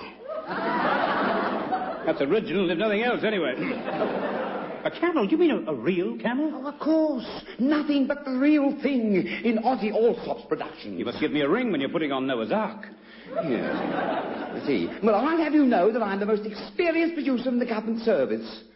Do you know what I produce for the customs and immigration people? No, what? My passport. Yes, just my little joke, you know. But come along now. I can't stand here keeping you in fits forever, can I? Oh, very true. No, this is the big love scene. Red Shadow, you come into a tent, and there is Drusilla lying on silken cushions, awaiting your pleasure. We'll have to rehearse this pretty thoroughly, won't we? Yes. But suddenly she takes fright. She leaps to her feet and flees like a startled gazelle. She's found out I'm married. Please, Roland, stay with the script.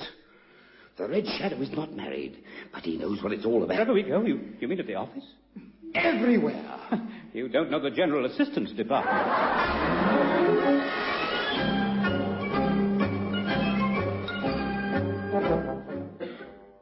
Now, look, Mildred, there are 8 working days left at the end of the month, right? Right, Mr. Lamb. Now, 8D times 4SF times 10B equals the minimum supply needed for survival. In a moonshot capsule? No, in the tea caddy. Now, this is the formula, you see, to work out how much tea we need to last us till our next issue at the beginning of the month. Blimey, the poor man's Albert Einstein. Mildred, it's the number of days left in the month multiplied by teaspoonsful per brew multiplied by the number of brews per day. 8D multiplied by 4SF multiplied by 10B. And how much are we short, Mr. Lamb? It's difficult to tell, Mildred. I can't quite judge the level. Why not? Well, because Mr. Lennox Brown keeps his tobacco pouch in the bottom of the tea caddy. Well, then, you'll just have to use your thingy as a dipstick.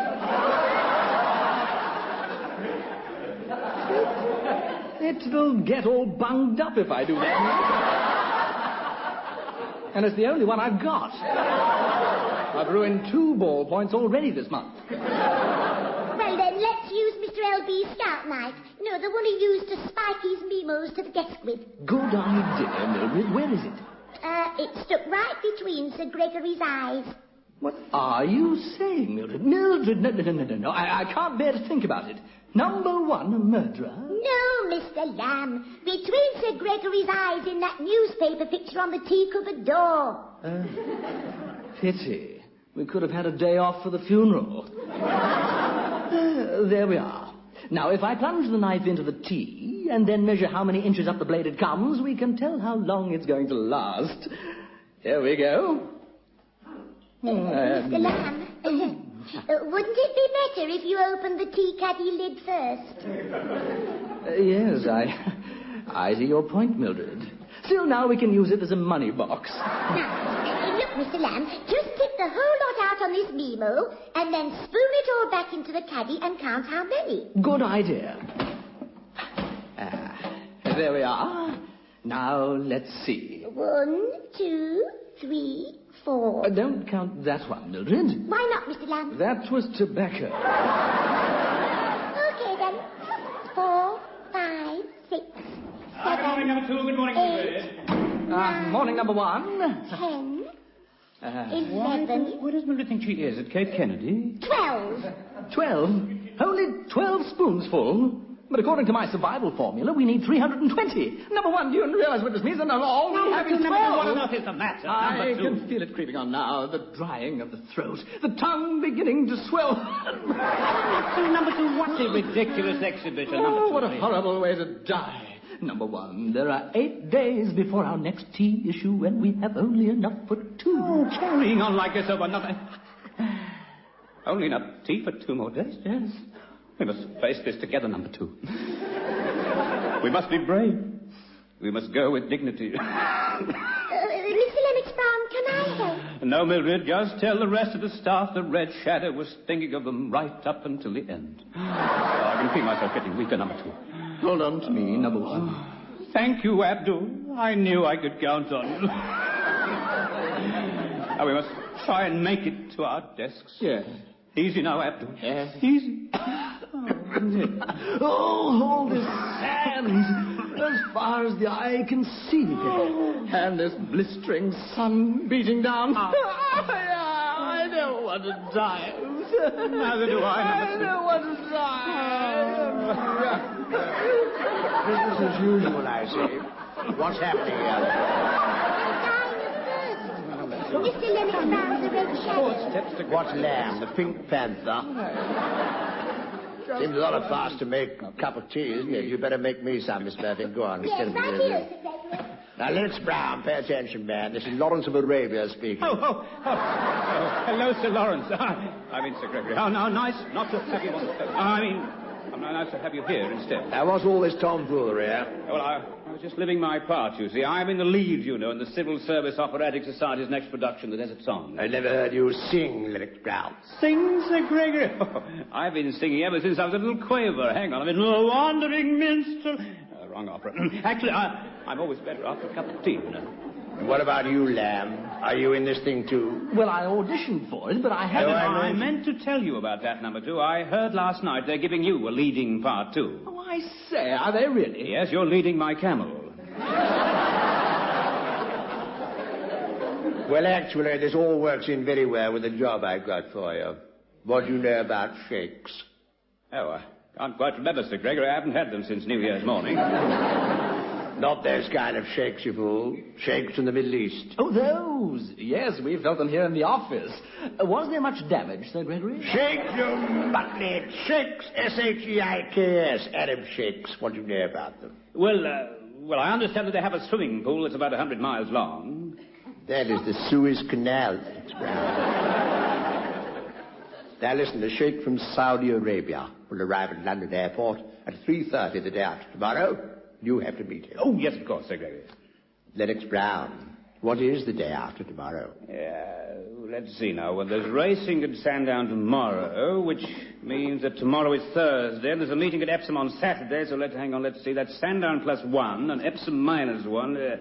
Friday. That's it, Friday, yes. Congratulations, Lennox Brown. Thank you very much, Sir Gregory. Now, you must take good care of the sheikh chap. He's a very influential man in the Middle East. He's in oil, you know. What's his name? Shardine? We're hoping to send him a new pipeline installation, good for the export drive and all that. Yes, of course, we understand, Sir Gregory. Now, whatever he wants, organize it for him. We need this pipeline order. There must be no slip-up. As of course, you can leave it oil to us, Sir Gregory. It's very funny, you know. What's that, Sir Gregory? I didn't know the Desert Song was written for a couple of crosstalk comedians. Oh, I say, number 1, isn't this exciting? Meeting a real live sheikh. Do you think he'll have all his wives with him? Oh, I shouldn't think so. Look, when you travel by air, you can't take all your baggage, you know. The Mystic East. I once wrote a play about Arabia. Did you really, number 2? What was it called? Up Your Pipeline. By the way, number 1, did you bring me a script of the Desert Song? Script? No, actually, you won't really need a script. Oh, isn't it a speaking part? Oh, yes. You have to talk sort of, camel language. Really? But I don't know camel language. Oh, there's nothing to it, my dear chap. Look, repeat after me. Jamila, Bismillah, ay, ay, ay. Jamila, Bismillah, ay, ay, ay. Wonderful. You're bound to get results. Did somebody call me? No, dear, not just now.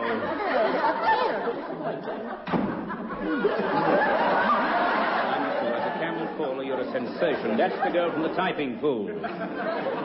She's the only one down there who can go for a week without a drink.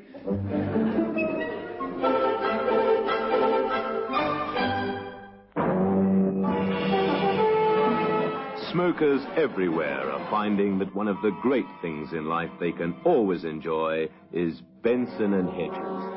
Traditionally the name associated with perfection in cigarettes.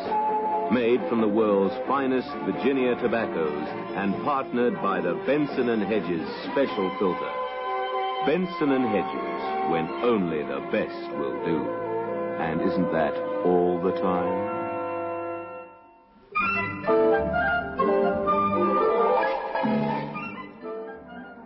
Keep your eyes up on number 2. We mustn't miss the sheikh character. Look. I think I can see him, number 1. Out there, sitting cross-legged in the middle of the booking hall floor. Nothing unusual about that. All the demonstrators do it. What makes you think he's an Arab sheikh? Well, he's wearing a white sheet over his head and baggy pants. That's a funny place to be wearing baggy pants, isn't it? Where? In the airport building. Yeah. He's blowing down a long tube connected to a jar of pink water. Water? That can't be a demonstration. Let's go over and find out, shall we? I beg your pardon. Not at all. It can happen to anyone.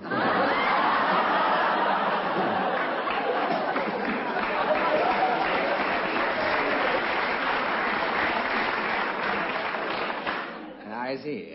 We were wondering if you were Sheikh? How do you do? Excuse my glove. You two so funny English comedians. In Saudi Arabia, I was brought up in India, you understand. I listen all the time on the radio to the humor of your people. Oh, really? And what funny program do you like the most? The program where the man says every so often, "It is now 9 o'clock Greenwich. Meantime, here is the news."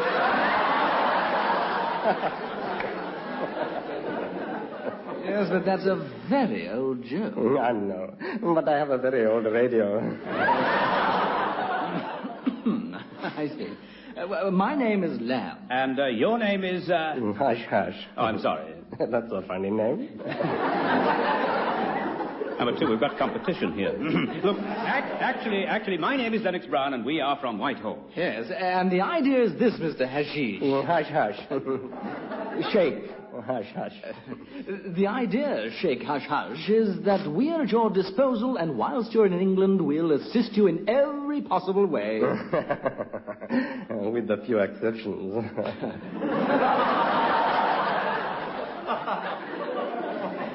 With a few exceptions. Quite right. We're not allowed to give our luncheon vouchers away to anyone. And the visit of my purpose to your country is to looking around within my view to equip myself with a new pipe. Nice.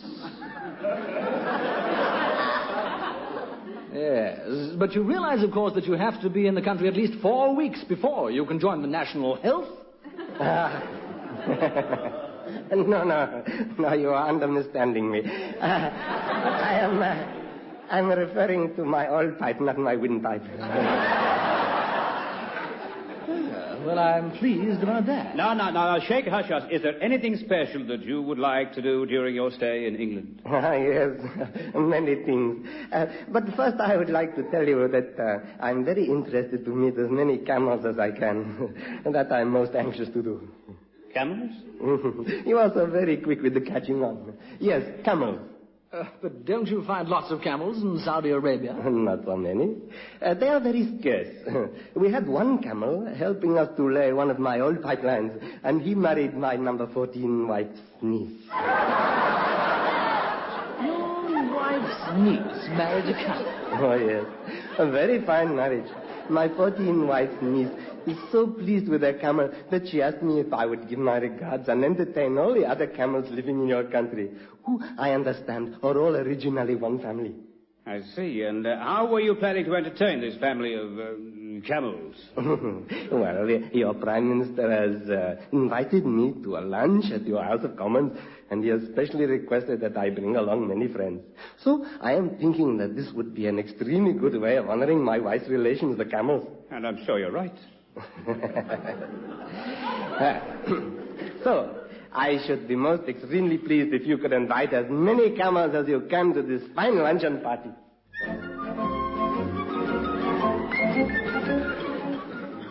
Number one, what are we going to do? We can't find a whole family of camels. It's impossible. They don't grow here. All right, relax, number two.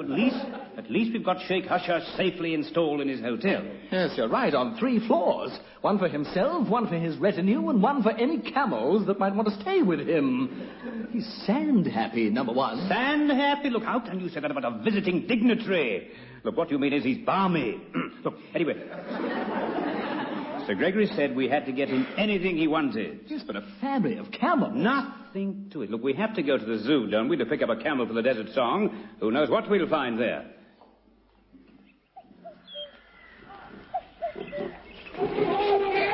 Humbert? Yes, Lord? If you throw any more of them prunes into that laughing jackass's cage, he won't be laughing so much tomorrow.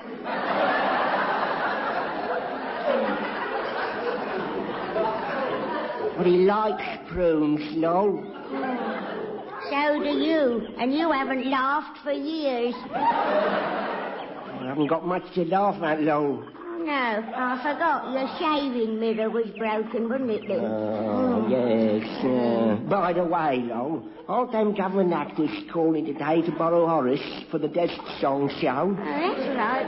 Yes, they are, but he's a nice old camel, is Horace. He has such playful ways. He gives you little nips on the sly. Yeah, he gives you little nips on other places too if you don't watch out. Here, who's these two fancy pants coming down the road? I don't know. They look like bill collectors to me. Oh, good afternoon, sir and madam. We are looking for the head keeper. Oh, that's me, mate. Amazing. Look, we have come to collect a camel you were going to lend us for our Civil Service Operatic Society show. It's our dress rehearsal tonight, you know. Oh, yes, that's right. Hang on, I'll call him. Horace! He's having a go at the back garden hedge. It was getting a bit long, it was. Horace! Oh, here he comes. Nice old camel, is he? Yes, and he's a prolific camel too, is Horace? Yes. Pity. We were hoping he'd be a dromedary. Oh, no, I mean he's got lots of offspring, as Horace. Can't move for camels in this zoo. Very fortunate. Look, how many surplus camels have you got? Because we'd like to borrow them as well. Oh, well, now, let's see. There's 18 bunking in with the zebras. There's another 4 in with giraffes. And there's half a dozen taking a chance with the rattlesnakes. I see. Well, look, if you could arrange for them all to be outside the Houses of Parliament at 12:30 tomorrow, we would be very grateful. Outside the Houses of Commons? Well, all right then, if that's what you want. Come on, Lot. We'd better start rounding them up. And now we'll be on our merry way with Horace here. Just give me a leg up, would you, number 2? All right. All right, number 1. That's the camel's leg you're lifting, number 2. Wondered why you'd changed your socks. All right, let's try again. All right, right. I need to go higher, number 2. Why? I'm only up to Horace's high water mark. Well, use your umbrella. Hook it round his hub. No good, number 2. No good. Put me down. Now, let's try it the way Omar Sharif did it. All right, kneel. But I'm only 5'7" as it is. The camel, you fool. I see. Well, you're not getting anywhere. Let me try it. I'm the camel driver after all. Camilla, bismillah, aye. After him, number 2. Quick, after him.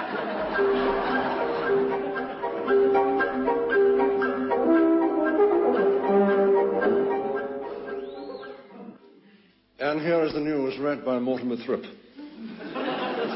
A gigantic traffic snarl occurred today when a camel, crewed by 2 men sitting back to back, was seen going sideways down a one-way street in the city.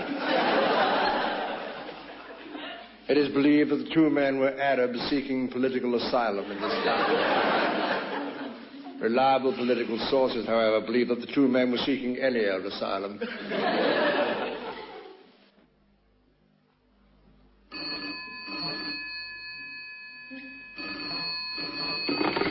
General Assistant Department, Lennox Brown speaking. Picky now. Is everything laid off for the Prime Minister's lunch with Sheikh Slapdash, that fellow at the House of Commons today? Oh, yes, Sir Gregory. Everything's organized, yes. Did you manage to get hold of those friends of his? Yes, Sir Gregory. Good work, Lennox Brown. I hope he approves of everything. Well, if he doesn't like it, he can hump it. What was that, Lennox Brown? I told the chef to lay on some junket. Good man. By the way, how did the dress rehearsal go last night? Oh, not so bad, Sir Gregory, although we did have a spot of trouble here and there. What sort of trouble? My number 2 got carried away during the dance of the 7 Veils. Really? Yes, he didn't know the girl's husband was in the wings. I'm sorry I couldn't be at the show this year. I usually play with Miss Bedford, you know. Yes, we know you do, Sir Gregory. I think we'll all try our best in the 3rd act.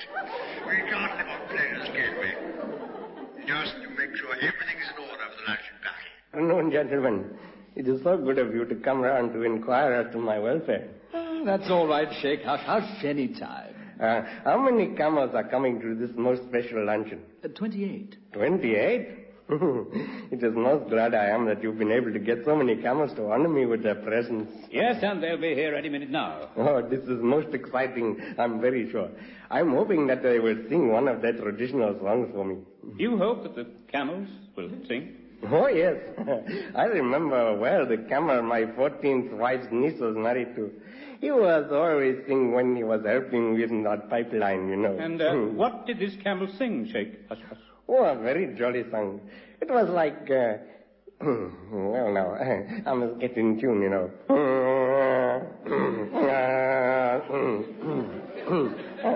The camels are coming, hurrah, hurrah. The camels are coming, hurrah, hurrah. Those camels, I think I can feel an attack of the Nadgers coming on number one. Oh, no. Very much jolly song, I am thinking. I was always liking to hear that song. When you said the camels are coming, you really meant the Campbells are coming, you know, the Campbells. That's right, camels. Very nice man, Mr.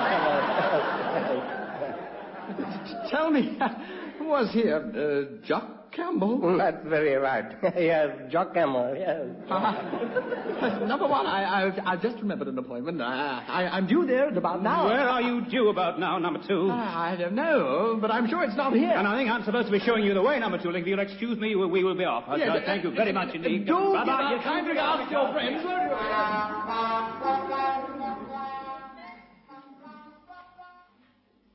And here is some later news read by Mortimer Thrip. There were amazing scenes in London today when a train was seen crossing Westminster Bridge in the direction of the Houses of Parliament. It was a camel train and formed of 28 camels. Each had a knife and fork strapped to its hump. And a serviette tied round its neck. It is believed that there's some form of protest march. But a spokesman for Protest Marches International stated that he could not think what the camels were marching about. However, if they did not have a protest, he would soon find them one. Switch! Why, number one? But if we don't, we won't be able to hear the telephone ring. It's for you, number two. How do you know? I'm psychic. Hello? Oh, hello, Sir Gregory. How nice to hear from you. So unexpected, too. Yes, Sir Gregory? You know that pipeline we still have in stock? The one we were going to sail to Sheikh Dodge. Yes, Sir Gregory? We've decided to lay it in this country. Oh, really, Sir Gregory? Yes, lad, between London and Scotland. London and Scotland? Yes, London and Ballymuckey, to be exact. And guess who's going up the pipe before the oil? Any comment now? Well, actually, Sir Gregory, I'm rather looking forward to it. Looking forward to it? Yes. It'll be such a nice change from going up the creek.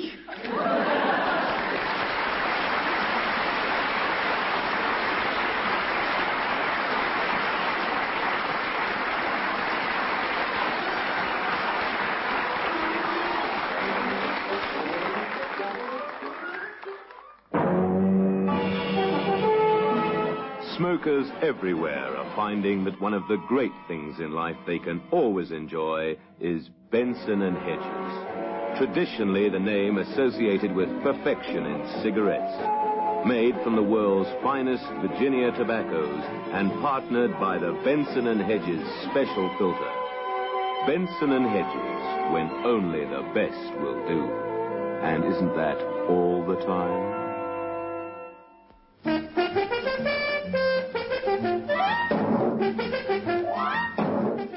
Humping along as the men from the Ministry tonight were John Simpson and Roger Service.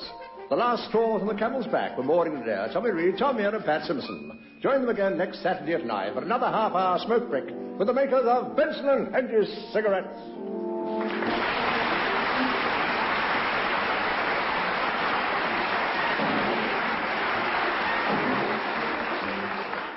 John Simpson and Tom Meehan wrote tonight's Men from the Ministry script. Tom Meehan produced it before a wonderful audience. Joining us again next Saturday night? Great. See you then.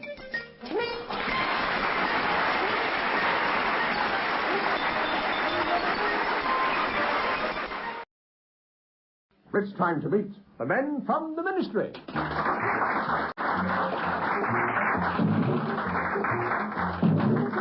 We present the men from the Ministry, a weekly tribute to the men of the government service.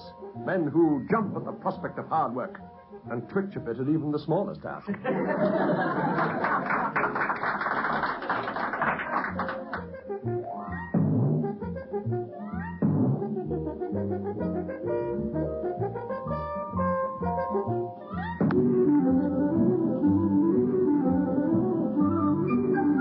Ministry men are resolute and determined.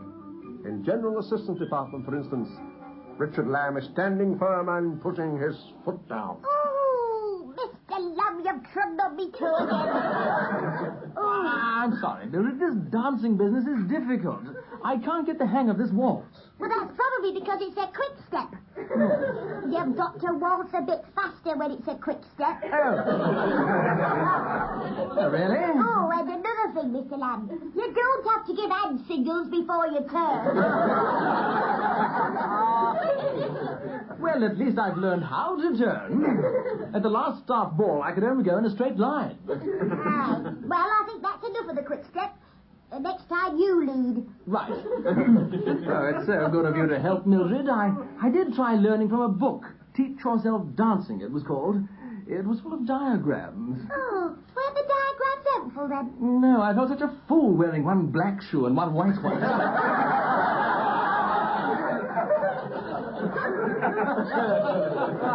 Don't you fancy learning some modern dancing? Well, I thought I might have a stab at the twist, you know. A trendsetter. Mr. Lennox Brown does it rather well. Morning, number 2. Good morning, Mildred. Morning, number 1. No, I was just saying, you're one of the most accomplished twisters in the civil service.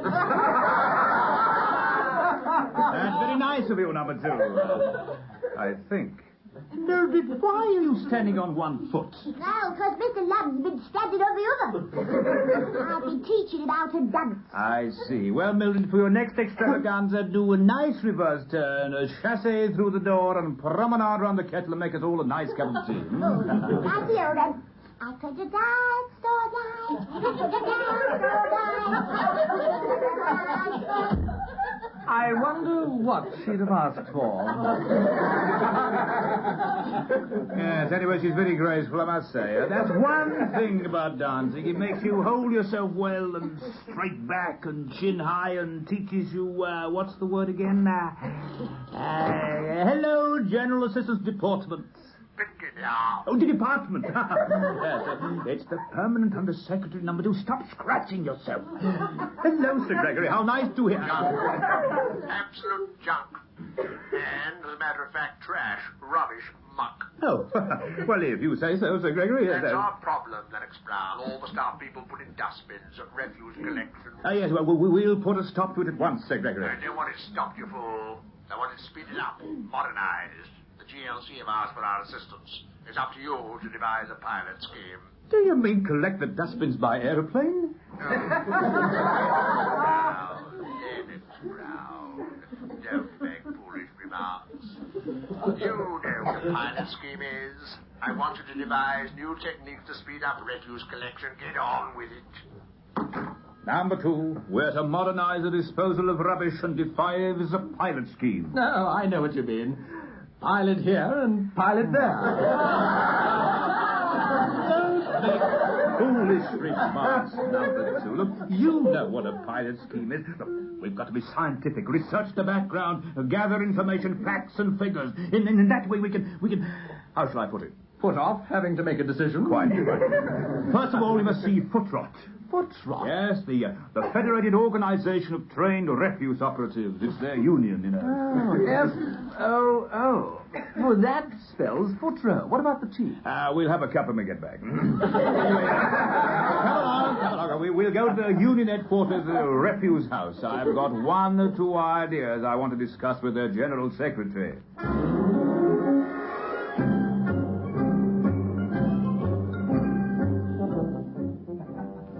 Sit down, Mr. Lennox Brown, Mr. Lamb. Welcome to Refuse House. Well, thank you, Mr. Tibbet. I must say, Mr. Tippett, you've got a very impressive building here. Yes, and I like the coat of arms over the entrance. Crossed herringbones on a dustbin lid supported by alley cat's rampant. Yes, and of course the motto underneath, Garbagus Lidas Illegitimo.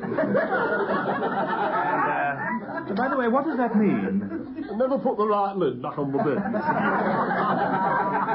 Now then, I understand you ministry men aren't happy with the way my gallant, hard-working lads are carrying out their selfless, dedicated duty. No, not at all, Mr. Tippett. We think they're doing a fine job. We simply feel that methods could be modernized. I see. Well, naturally, I shall keep an open mind and listen without prejudice to any half-baked suggestions you may put forward. Well, thank you. We hope to pass on a few tips. Ah, now that is good news. And it's not even Christmas yet.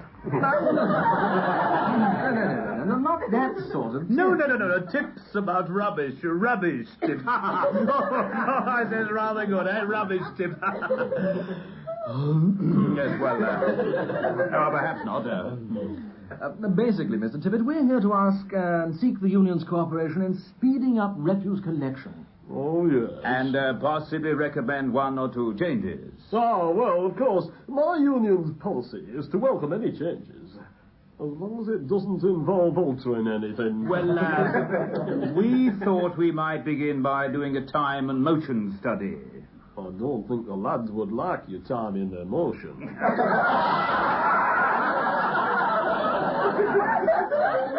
Well, then, we'll hand out a few forms for your men to fill in as they go round.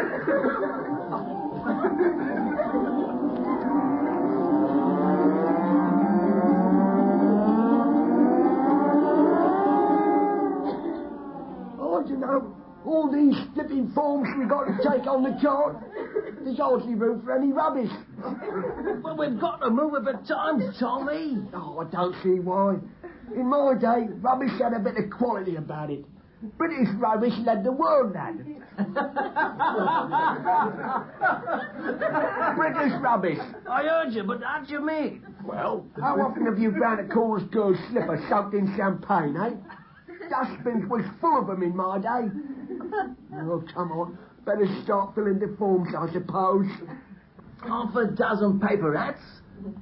7 coloured streamers. 9 empty whiskey bottles. 1 pair of pink lace, how's your father's? Yes, that'll be the vicar on the 4th floor.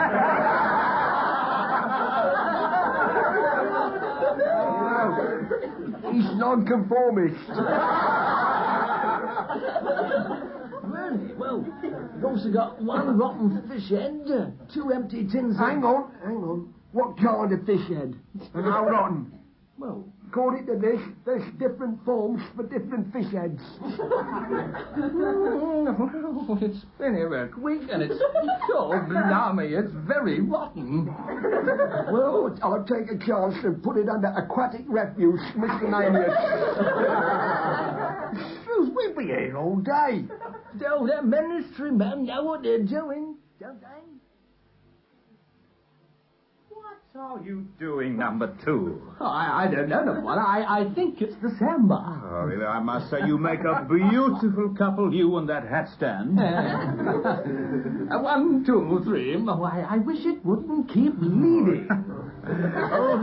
Old Rudge of the Board of Trade used to be fond of that sort of thing, you know. Tried for years to get into the civil service dancing team. Yeah, and did he have a manager? Once. One of them fell ill the night they were on the TV show, you know, and Rudge stepped in and took over. Mind you, he looked a bit of a fool in that sequined ball gown. Oh, tragic business, you know. Oh, I've just finished analysing that first batch of forms that all the dustmen sent back. Oh, splendid. Now, come on, number 2. Bow nicely to the hat stand and let's have a look at these results. Oh, all right. Now, there's one interesting fact come out, sir. The full dustbins are mostly heavier than the empty ones. Well, that's the sort of fact we mustn't lose sight of. Yes, I say, number 2, that is interesting. Oh, look, it says here that 1 empty sardine tin is thrown away every 15 seconds. Oh, gracious, it must be pretty dented by now. And also, on average, every week, each household throws away 1.5 worn-out woolly socks. I wonder why they keep half a woolly sock. It's a mystery. Well, I don't propose to unravel that.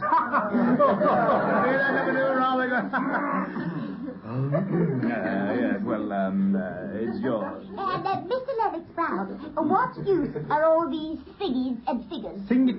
Youth, my dear Mildred. These are statistics, and they don't have to be useful. Oh, I get it. General Assistance Department, this is Mildred Murphy, by whom you have been addressed. Get down. Put Lennox Brown on immediately. Oh, yes, sir. You've gone quite wise, Mildred. It's obviously old Grumble. Yes, quiet. Quiet, he might hear you. Give that to me. Hello, Sir Grumbleguts.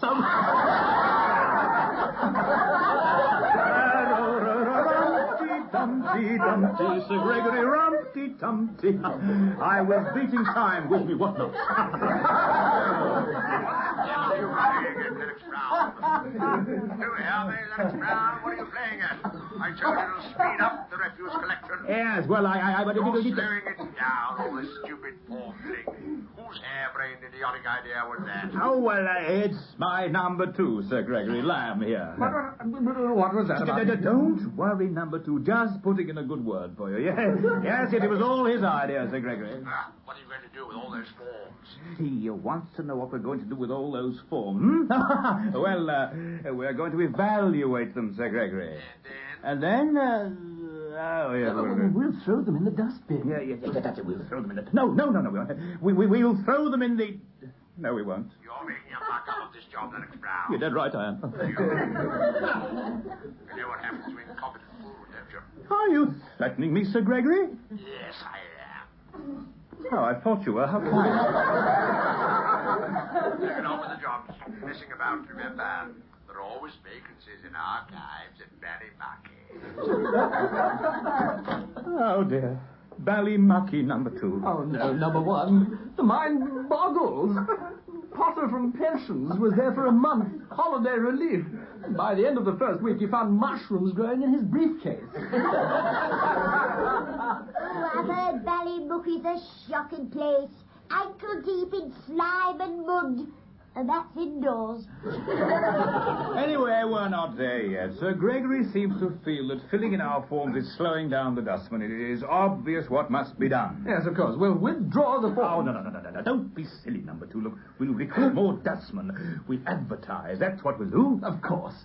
We can put a small ad in the newspaper. I did that when I wanted to sell my bicycle pump.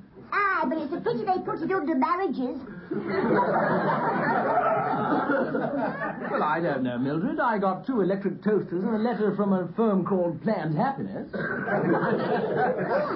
We could stick big posters on the walls of the underground. Isn't it a bit dark down there? I mean the station. No. Look. The thing is, all these ideas cost money, and we haven't got any. Look, the last time I looked into the petty cash box, there was 1 and 7pence and a lapel badge saying, "Freak out, baby, it's Tuesday." Well, how are we going to advertise? A public service announcement on television. The BBC put them on all the time, you know. Mildred, give them a ring and tell them we're on our way.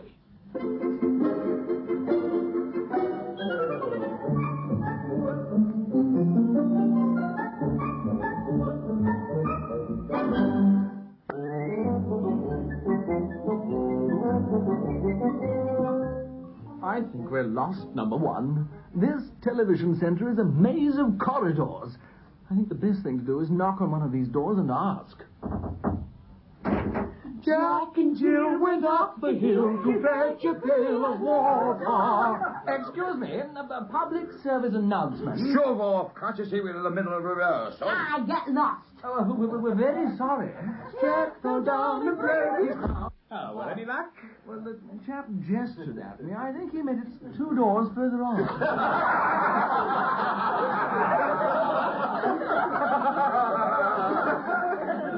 Well, anyway, we can try it. Hang on. Oh, yes, here we are. Producer in charge of public service announcements, Jason Peabody. At last, let's go in. Oh, come in, chaps. Oh, you're early. Which one of you is the singing pillar box? Well, neither of us, I'm afraid. We're from the Ministry. Oh, yes, of course. I was expecting you. Now, don't remind me of your names, you see. I've got a system. Association of ideas. Now, you're, half a crown, Royal Mint, mint sauce. No. I am Lennox Brown. He's Lamb. Now, what's all this about singing pillar boxes? Oh, it's a part of the post-early the Christmas campaign. I don't want to be caught out like I was last year. Didn't start it until December the 24th. Oh, dear. Yeah, oh, now, do sit down. Now, my name's, let me see. Half a crown, money, frozen assets, frozen peas, Peabody. How do you do? Yes, look, we've come about launching a campaign to recruit more refuge officers. Oh, yes, sir. Yeah, I got all the details from your secretary, Mr. Half a crown, coin, roll, buttered, muffin, Murphy.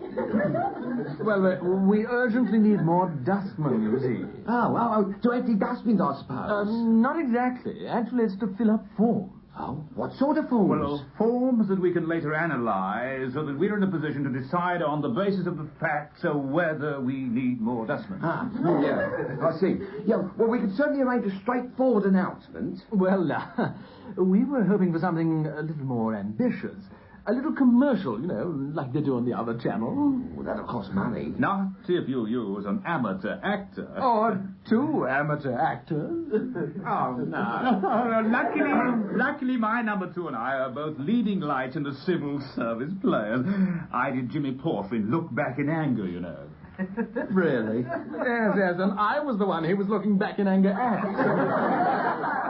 I lowered the safety curtain and cut off his soliloquy. I beg your pardon. I stole all the notices in the bed sitting room. Yes, and he did some remarkable things in the little hut. So this dustman commercial is just the sort of thing to challenge us, you see. Yeah. No, very well. And, now, I wonder if we can get to write it. Oh, well, it's... I might have guessed. We've jotted down a little script on this envelope. Yeah, well, let me see. Yeah, we're all right. Well, we'll toddle down to the studio then and get it over with. A couple of takes should do it. Stand by. Let's try it again. Dustman's public service announcement, take 47. No, look, what is wrong with you, number 2? You've ruined every take coming in with that ridiculous walk. Well, it says it right here in the script. Look. Zoom in, slowly swinging from left to right.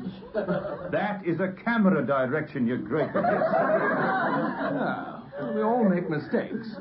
What about when you hung your bowler hat over the camera lens, Don't take that tone of voice with me, number 2. It's all your fault, you know. Now, gentlemen, now, let's all be friends.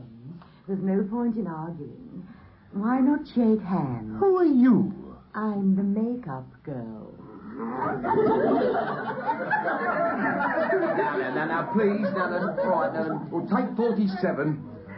How this is going to look on TV, I dread to think.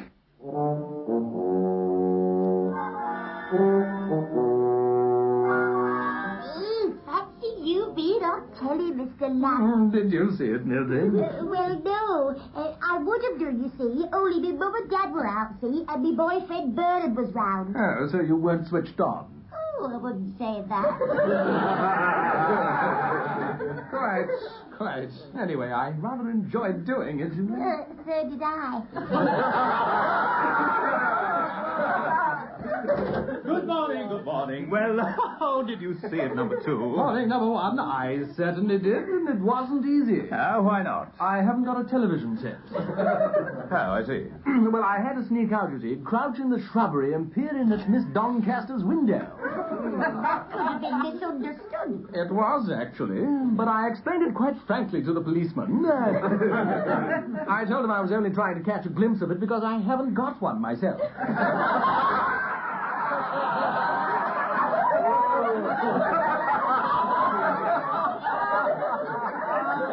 Sometimes I've wondered, but do go on.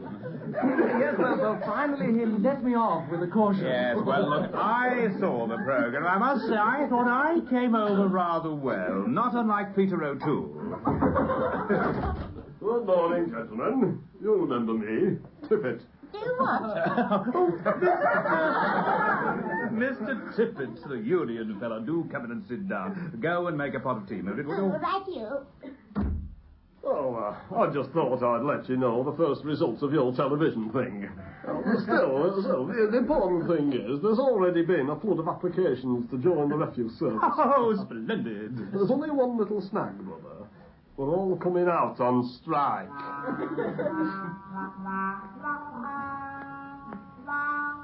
You should have told me, number 2. No wonder the dustmen are upset. I'm sorry, number 1. It was just a little idea of mine to speed them up. Yes, but roller skates. I thought I'd show some initiative. I don't mind initiative, number 2, but you use it where and when and how I tell you. Roller skates, indeed. Oh, well, if they're going to cause a strike, we'd better withdraw. What? And admit we're wrong, never. Look, no, it'll all blow over. Look, you mark my words, they're bluffing. They'll never strike. And here is the news. There was a heated debate in Parliament today as the dustmen's strike enters its 3rd week. Commenting on the London situation, the police spokesman said, "Our own dustbins haven't been emptied and we are too busy to do much about it. Things are really humming at the yard." Asked about the peaceful nature of the strike and the absence of picketing, the union secretary said, "We want to put the thing right, and it'll never get right if we picket." He read reporters the latest letter from the Ministry, which concluded, "You must return to work at once. London is now full of refuse, and there is an appalling smell from your obedient servant, Richard Lamb."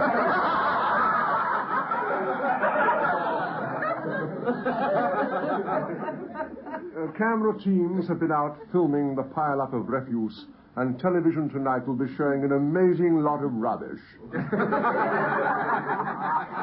2 ministry officials will be appearing on Panorama.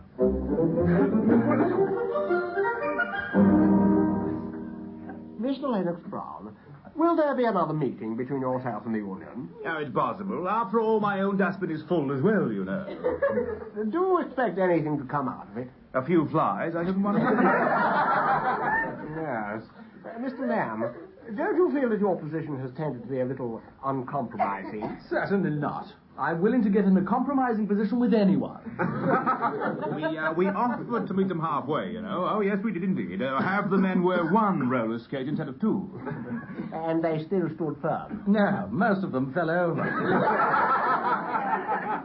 That's the trouble, you see. I'm not used to skating. Therefore, the ministry attitude is adamant. We shall never give in to those who stop the march of progress. We shall not budge an inch. Excuse me. Hello? I see. Yes. It's for you, the permanent under-secretary. Oh, hello, Sir Gregory. How I beg your pardon. Oh, you're watching, are you? Wave nicely to Sir Gregory, number 2. How's that, Sir Gregory? Oh, well, yes, if you say that, yes, of course. Mr. Lennox Brown, you were saying you wouldn't budge an inch. Yes, well, there's been a slight shift of emphasis in our attitude. Ah. How shall I put it? We give in.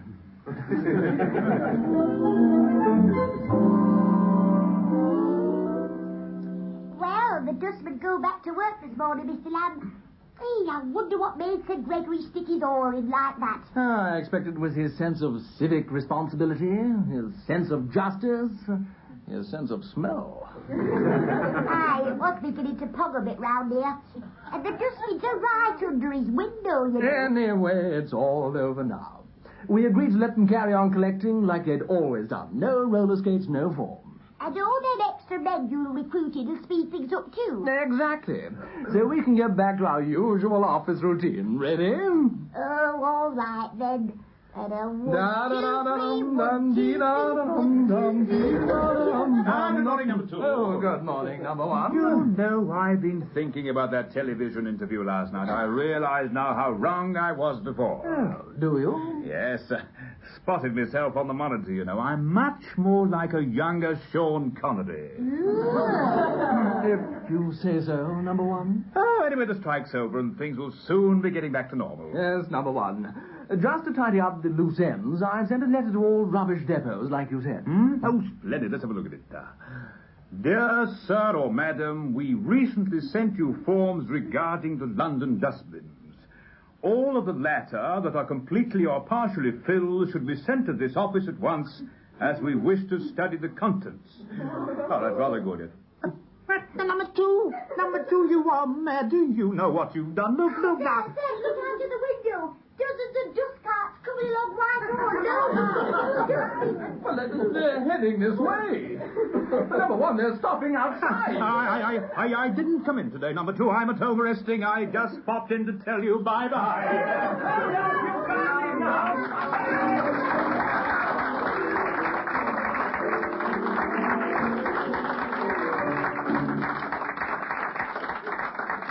As usual, as the men from the Ministry were John Simpson and Roger Service. Also featured were Maureen Adair, Tommy Reed, Tom Meehan and Pat Simpson. The programme was written by Johnny Mortimer, Brian Cook and Edward Taylor.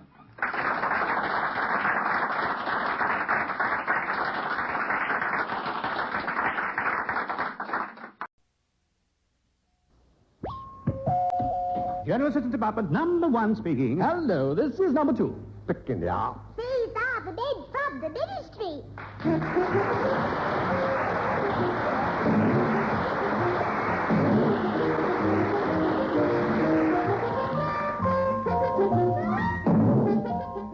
We present the men from the Ministry, a weekly tribute to the men of the government service. Men who look tall, stand tall, think tall, men of Whitehall.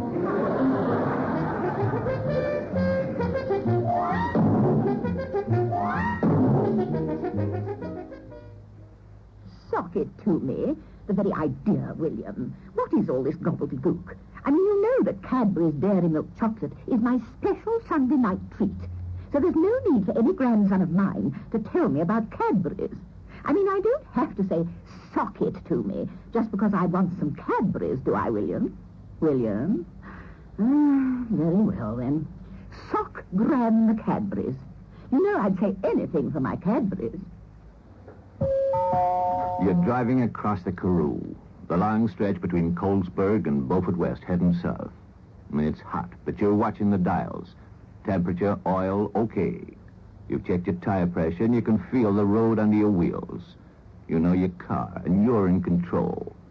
Like many good drivers, you've probably got a tank full of Mobil. Good choice, Mobil.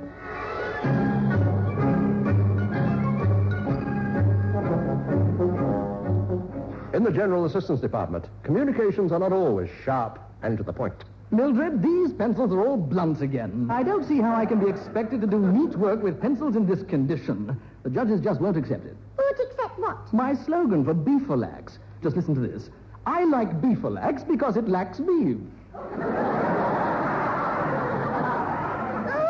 but that's clever, Mr. Lamb. Oh, you can't miss. What's the prize? A patent pencil sharpener. That's what we need around here. This one's hopeless. I mean, you put the pencil in and you turn it... Ow! My finger! Oh, Mr. Lamb, now you've done it. Oh, your blood will clog up the works. Oh, that pencil sharpener will never be the same again. Well, who cares about that? I'm bleeding to death, Mildred. Get an ambulance, will you? Quick, before I lose consciousness. But it's only a graze, Mr. Lamb. Nonsense. I'll need a transfusion, Mildred, and an oxygen tent. Morning, number 2. Good morning, Mildred. Morning, number 1. Oh, you have to watch yourself, number 2. You're getting a bit sloppy, you know. You've got all red ink all over your hand there. That is not red ink, number 1. It's blood. I see, yes. Look, you better go and clean up. You're dripping all over the carpets. Oh, look, and see who that is before you go, number 2, would you? General Assistance Department, Richard Lamb dripping, speaking. And where's the other drip?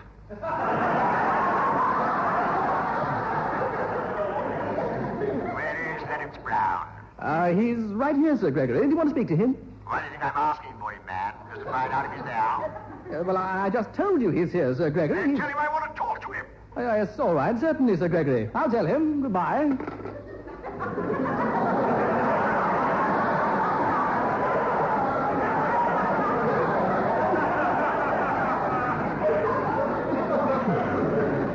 That was Sir Gregory, number one, the permanent under-secretary. He wants to talk to you. By pigeon post? No, by telephone. Oh, no. Do you realize what I've just done? General Assistant Department. Listen, you dunderheaded dumbbell. Good morning, Sir Gregory. No, it's you, Lennox Brown. Where's Lamb? I think he's going to have his finger seen to, Sir Gregory. What's he done to it? He tried to sharpen it. Yes, I see. Typical. When will he be fit to travel? To travel, Sir Gregory? Yes, he's going to North Alderwich. Which, Sir Gregory? Alderwich is near Snedfield. Lamb's going there. Oh, excellent. Doing a world of good. You're going there, too. Am I really? Yes, there's a factory there making Glocket spingles. Making hookit-hoogles? Glocket spingles. Oh, Glocket spingles. Yes, of course. I use them all the time. What for? Well, sort of spindling, Now, listen, Lennox Brown. The Glocket spingle is a very special computer component. It's absolutely vital to our space program. Very hush-hush. Production's fallen off lately. The minister wants to know why. So I'm sending you and Lamb to find out. Well, we're very honored, of course, Sir Gregory, but why us? They're simple folk in North Alderwich, Lennox Brown.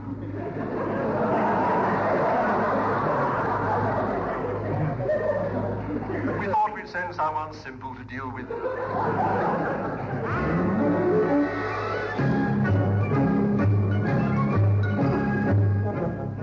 Well, here we are, number one, North Alderwich. A delightful piece of old England, eh? Ah, yes. Someone ought to capture this on canvas. Look at that magnificent juxtaposition. You mean the one in the miniskirt? I am talking about the brewery and the way it's etched starkly against the gaswork. Well, number two, we can't stand here all day soaking in culture. Come on. Where to? That's a point, isn't it? Where is this blessed factory? Look, hang on. Here's another piece of old England. One of those simple country folks Sir Gregory said we'd meet. Hang on. Don't go away. I'll ask him. Here he is. No, excuse me. What's that one? Well, we're looking for the number two. This is all very hush-hush, remember. No, we are from London. Well, somebody has to live there, I suppose. And we're looking for a factory. Well, it's easy enough. Pick yourself a chimbley, follow it down, and you'll find a factory underneath. Yes, very good. But look, this particular factory, You mean where they make them Glocket spingles? Them secret combustion components for the space program? Well, yes, do you know where it is? Oh, aye. Well? Oh, hang on there. There you are. There's something for a drink. I don't drink half bottles of lemonade. Eh? What do you mean the threepence isn't enough? Oh, hang on there. There's another shilling. Now, the factory? It's 12 mile, round by Bulling Meadow. 12 miles? Aye. Mark you, there's a shorter way. Well? Oh, hang on there. There's half a crown. Well, you can go around by Hasler's Mill, past Duck Pond, up Fogarty's Clough, and then round by Ramsbottom Bottom. About 6 miles. 6 miles? Aye. Mark you, there's a shorter way. Well? I see. Well, look, hang on there. There's a 10-shilling note. That's the Glocket Spindle factory right there, across road.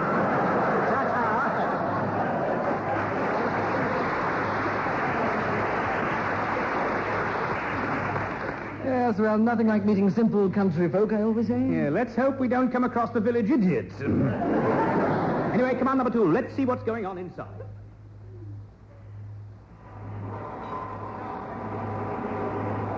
And there's one more fact we have to get straight, brothers. We don't come here to have our faces ground into the dust of the factory floor under the heels of the bosses. All we ask for is a fair day's pay for half a day's work. And what do we get? Victimisation.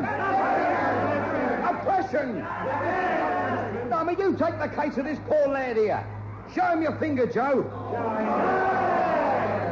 Look at that wound, brothers. Look at it. I say, number one, do you think he caught his finger in a pencil sharpener, too? Could be. He looks simple enough. That finger, my friends, belongs to one of the best blocket spingle tube cappers in this factory. Unfortunately, he capped one more tube than his work quota called for. Tell him about it, Joe. Didn't stop bleeding for 5 minutes. I was frightened of it going skeptic. And so, quite rightly, he reported it. Now, brothers, this is the rub, as they say in the massage parlours. All he got was 2 weeks sick leave and free bandages. The injustice of it. 2 weeks, only 2 weeks. And it's his dark finger, too. Well, that's the tea break. We'll carry on this afternoon. Excuse me, Mr. Hobbs. Cecil Charrington Hobbs. Very happy to meet you, Mr. Hobbs. Not Hobbs. Hobbs. If there was a Hasbrat, I'd have put it in, wouldn't I? I hope. May I introduce... I'd like you to meet Mr. Lennox Brown. My name's Lamb. There's no point in beating about the, what's that thing you beat about, number 2? It's a yellow 1927 two-seater, actually. No. Number 2, look. What I mean, Mr.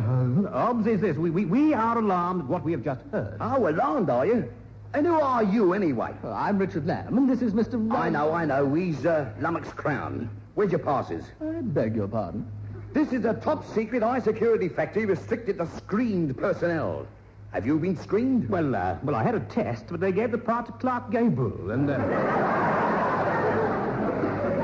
Yeah, what was it, a spy story? I wouldn't be surprised the way you come snooping round here. I'll make sure NATO hears about this. NATO? I don't know how they come into it, but shouldn't it be NATO? No. NATO. North Aldwych Tub Thumpers and Orators. We'll be interested to know how you crept in here, taking up my valuable time. But this is your tea break. Well, what time's more valuable than that? Hello. There's the Uda. Now to get back to work. Now, lads, where were we? Oh, yeah, the buses.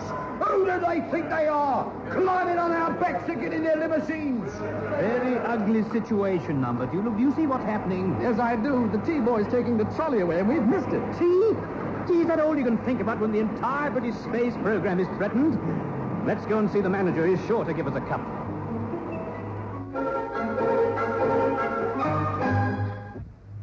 Tokyo, and Flight 868 is in takeoff for Anchorage. From there, it's non-stop all the way on the polar route to Amsterdam International Airport, Schiphol, ultra-modern gateway to Europe, where 25 giant jets can take on passengers at the same time. This is the tempo of the modern world, the world of Peter Stuyvesant. Light up. Enjoy Peter Stuyvesant, the international passport to smoking pleasure. Coffee is like friendship, rich, warm, and strong.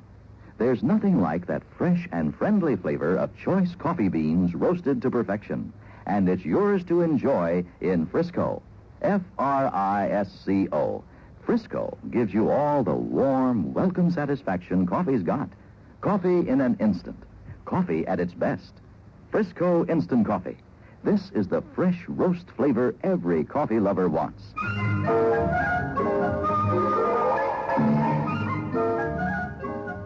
Hello, Bernard. I just phoned to say ta for a smashing weekend. Oh, what a party, eh? You up there on the coal shed roof shouting out that you were Apollo 12. And that we all had to leave the launching pad. Oh, it's a pity we did, really. Somebody might have been able to catch you. How many stitches? Where? Well, that'll keep you out of orbit for a bit, won't it? All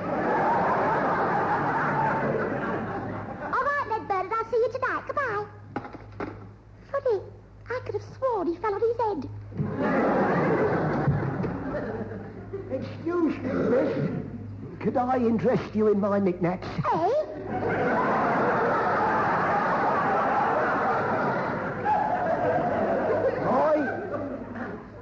have here a very fine selection of haberdashery linen, including certain items never before offered to the public. Ooh, haven't they really? Now, take, for instance, this patent eyelash curler.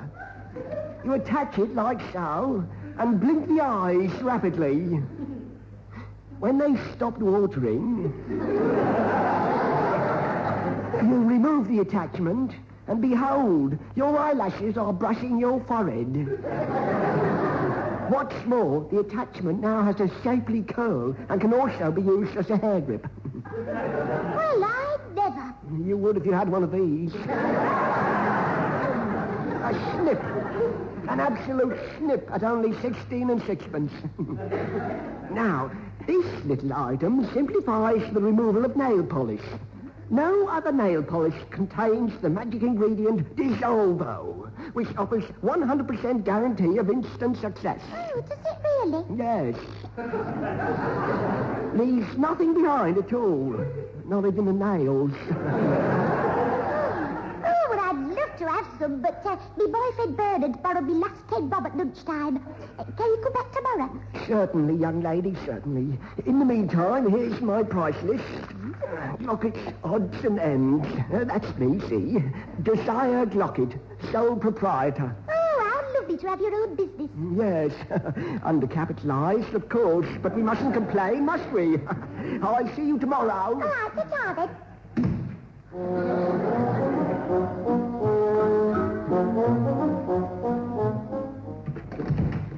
Good morning, Mildred. Oh, good morning, Mr. Lennox Brown.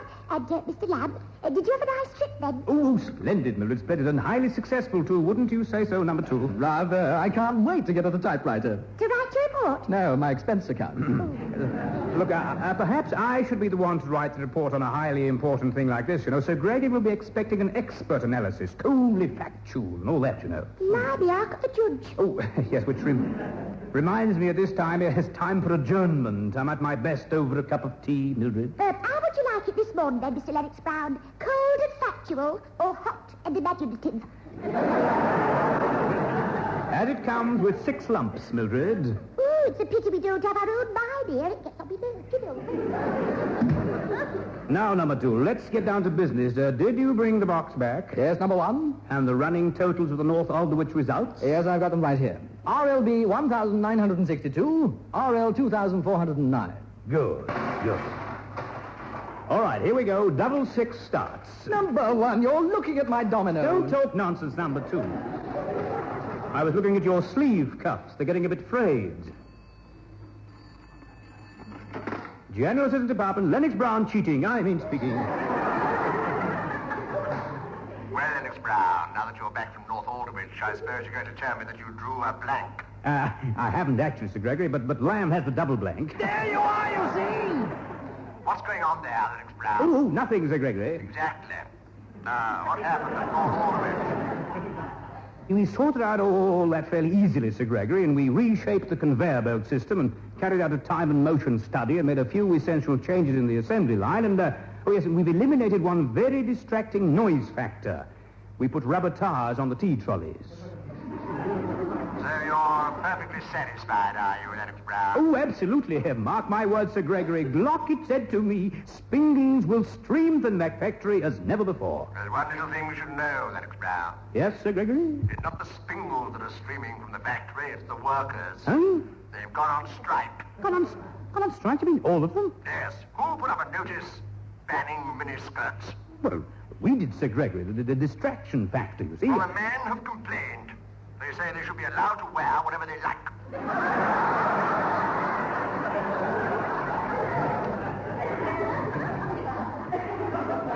And another thing, Mr. Charrington Hobbs. Hobbs. I met him, Sir Gregory. Charrington Hobbs. Well, whatever he does, he's leading the strike. Among other things, he says ministry officials have no right to badger members of NATO, whatever that is, during their tea break. He's demanding a full apology from you in person, plus a 10 shillings an hour increase, retrospective to last Christmas. So get up there. No, but Sir Gregory, we can't allow ourselves to be intimidated. Can't we, Lennox Brown? Well, yes, maybe we can. I'll catch the 3:45, yes. And remember, Lennox Brown, dastard. I beg your pardon, Sir Gregory? Dastard. the Directorate of Aeronautics, Space Travel and Rocket Development. Oh, yes, that does it, yes. Exactly. Space travel people want 5,000 Glocket spingles by the end of the week, so make sure they have them. Yes, of course, Sir Gregory, and do give my kind regards to Lady... Oh, they were being counted down. Well, number one, was Sir Gregory pleased? Pleased? He's delirious. Listen, number two, I'm on my way back to North Alderwich. Whatever for? The factory's gone on strike, OBS has gone dilly, and we've gone for a Burton, unless we can deliver 5,000 Locket spindles by the end of the week. Take over, number two, and this is an emergency. All right, number one. Send Mildred in as you go, will you? To take dictation? No, to take over your hand at dominoes.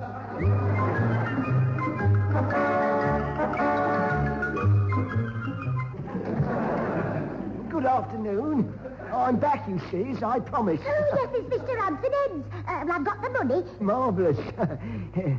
I have something else to show you. Oh? It's this new combination flashlight and knitting needles, so you can pick out stitches in the dark.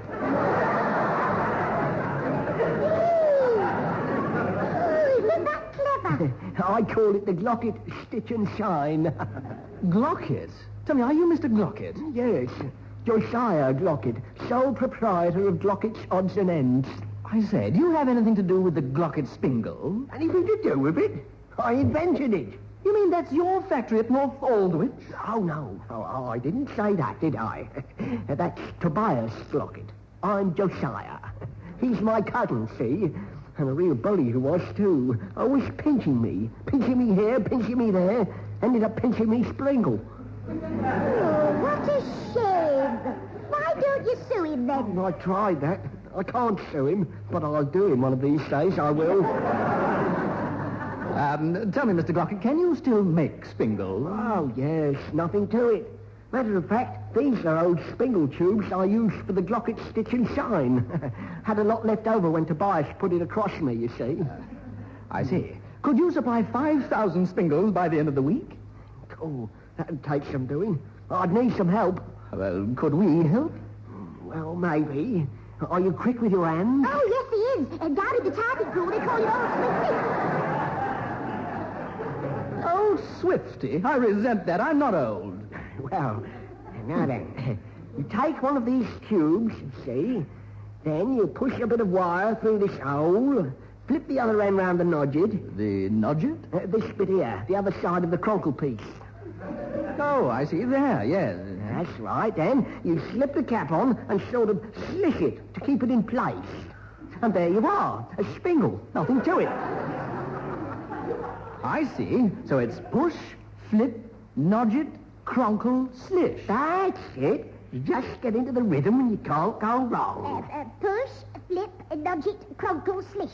Push, flip, nodget, cronkle, slish. That's it. Push, flip, nodget, cronkle, slish. Push, flip, nodget, cronkle, slish. Push, flip, nodget, cronkle, slish. Push, flip, nodget, cronkle, slish. Push, flip, nodget, cronkle, slish. Push, flip, nodget, cronkle, slish. Push, flip, nodget, cronkle, slish. Push, flip.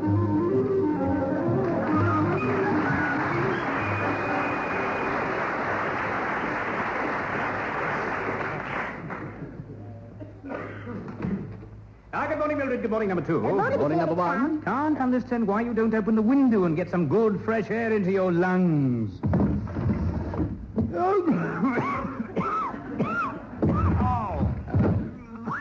Are you all right, number one? Well, I think so. For a moment, I thought I'd swallowed a pigeon. Oh, what a shame. When you came in so cheerful, too. Not a bit like... Not a bit like what, Mildred? Not a bit like you to Bishop Cooper. But I haven't. Put it on, please, Mildred, will you? And I'll have it hot and strong. Ooh, blimey, you could swallow a samovar without noticing. About this spingle business, number one, Mildred and I got together... Yeah, don't worry, number two. It's all taken care of. The North Aldwych factory is in full production again. Yes, but Mildred and I decided that we'd better get on with it while you were away. Did you? I see. Well, of course, your private life is your own, number two. As long as it's outside normal working hours, that's before 11 and after 3, of course. Yes, but number one, what I'm trying to tell you is about the spingle. I told you it's all fixed up. I negotiated a complete new deal with Charrington OBS at NATO, £5 a week extra in every man's pay packet, a 24-hour week incentive bonuses, and 6 weeks holiday a year, and... No, you didn't have to give him that, too. I'm afraid so. Free biscuits with every cup of tea. But that did it. Now watch those spingles flow. I'll probably get the CBE for this. Look, switch on the news and see if they've picked it up yet, would you? And that was Forsthagen's 13th Symphony for orchestra, spiegelhorn, and chorus, featuring Dietrich von Derge and the massed monks' choirs of Upper and Lower Schleswigstein. It brings to an end today's edition of Top of the Pops.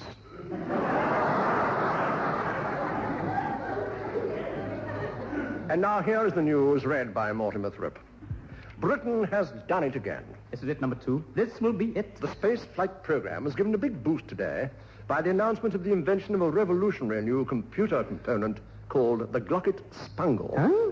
The Spangle makes obsolete the previously used Glocket Spingle. It has also brought fame and certain fortune to its inventor, the newly created Lord Glocket, formerly Mr. Josiah Glocket. A spokesman said today, "This is wonderful news for our space scientists. We are now well ahead of Lithuania." He added that Britain's first unmanned spaceflight could now be expected by not later than 1983. Turn it off, number 2, would you? Now, look, what is this Spangle business? Well, I don't know. We made spingles. You made spingles, but North Alderwich is making spingles. Thousands and thousands of them. General Assistant Department, Lennox Brown panicking. I mean Lennox Brown. Now listen to me, Lennox Brown. Glocket Spingles. How many of them are there turning out now at North Alderwich? About 4,000 a day, Sir Gregory, but I can stop it. I can cancel the tea biscuits. Stop nothing. We want as many as you can deliver. But they're obsolete. Oh, now, look, you've got Spangle. I mean Spangle. You mean Spangles, quite right. We're sending off all the Spingles we can to Lithuania. Keep them rolling, Lennox Brown. Goodbye. Goodbye, Sir Gregory, and do give my kind regards to whoever's looking after me. Number 2, tell me one thing. Where are they making Spangles? I don't know, number 1. Here we are then, Tip. Push, flip, a crunkle, dodge it, slish. A push, a flip, a crunkle, dodge it, a slish. No, you've got it all wrong, Mildred. No, it was push, flip, nodge it, crunkle, slish. Oh, no, it wasn't. It was crunkle, nodge it, not nodge it, crunkle. What is all this about? Really, all this nodge and crunkle business? Well, it's just something Mildred and I were doing together, number 1. Is that what they're calling it these days? You don't understand. What happened was that Mildred got her nodgets and crunkles mixed, or somebody did. Oh, I say. You say what? Push, flip, crunkle, nodge it. Push, flip, nodge it, crunkle. Ooh! Have I made a boo-boo, Mr. Lamb? Mildred, you've not only made a boo-boo, you've made a spungle.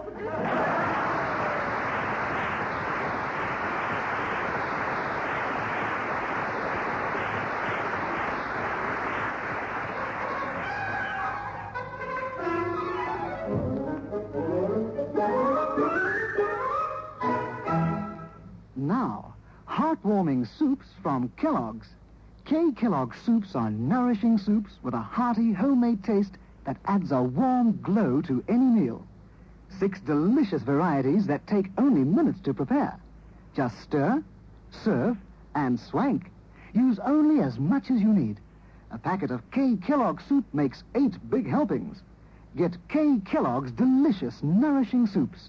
They're really good. Madrid International Airport, and Flight 991 is in takeoff for Rio de Janeiro. Non-stop from the Latin Old World to the New. Rio, the carnival city. Then on to Brasilia, youngest of the world's great capitals.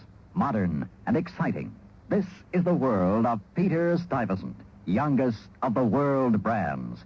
Light up. Enjoy Peter Stuyvesant, the international passport to smoking pleasure.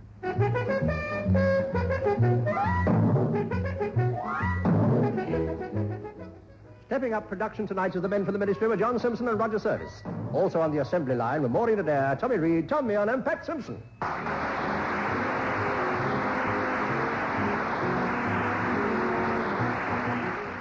The Men from the Ministry was written and produced by Tom Meehan in the Durban studios of Springbok Radio Productions.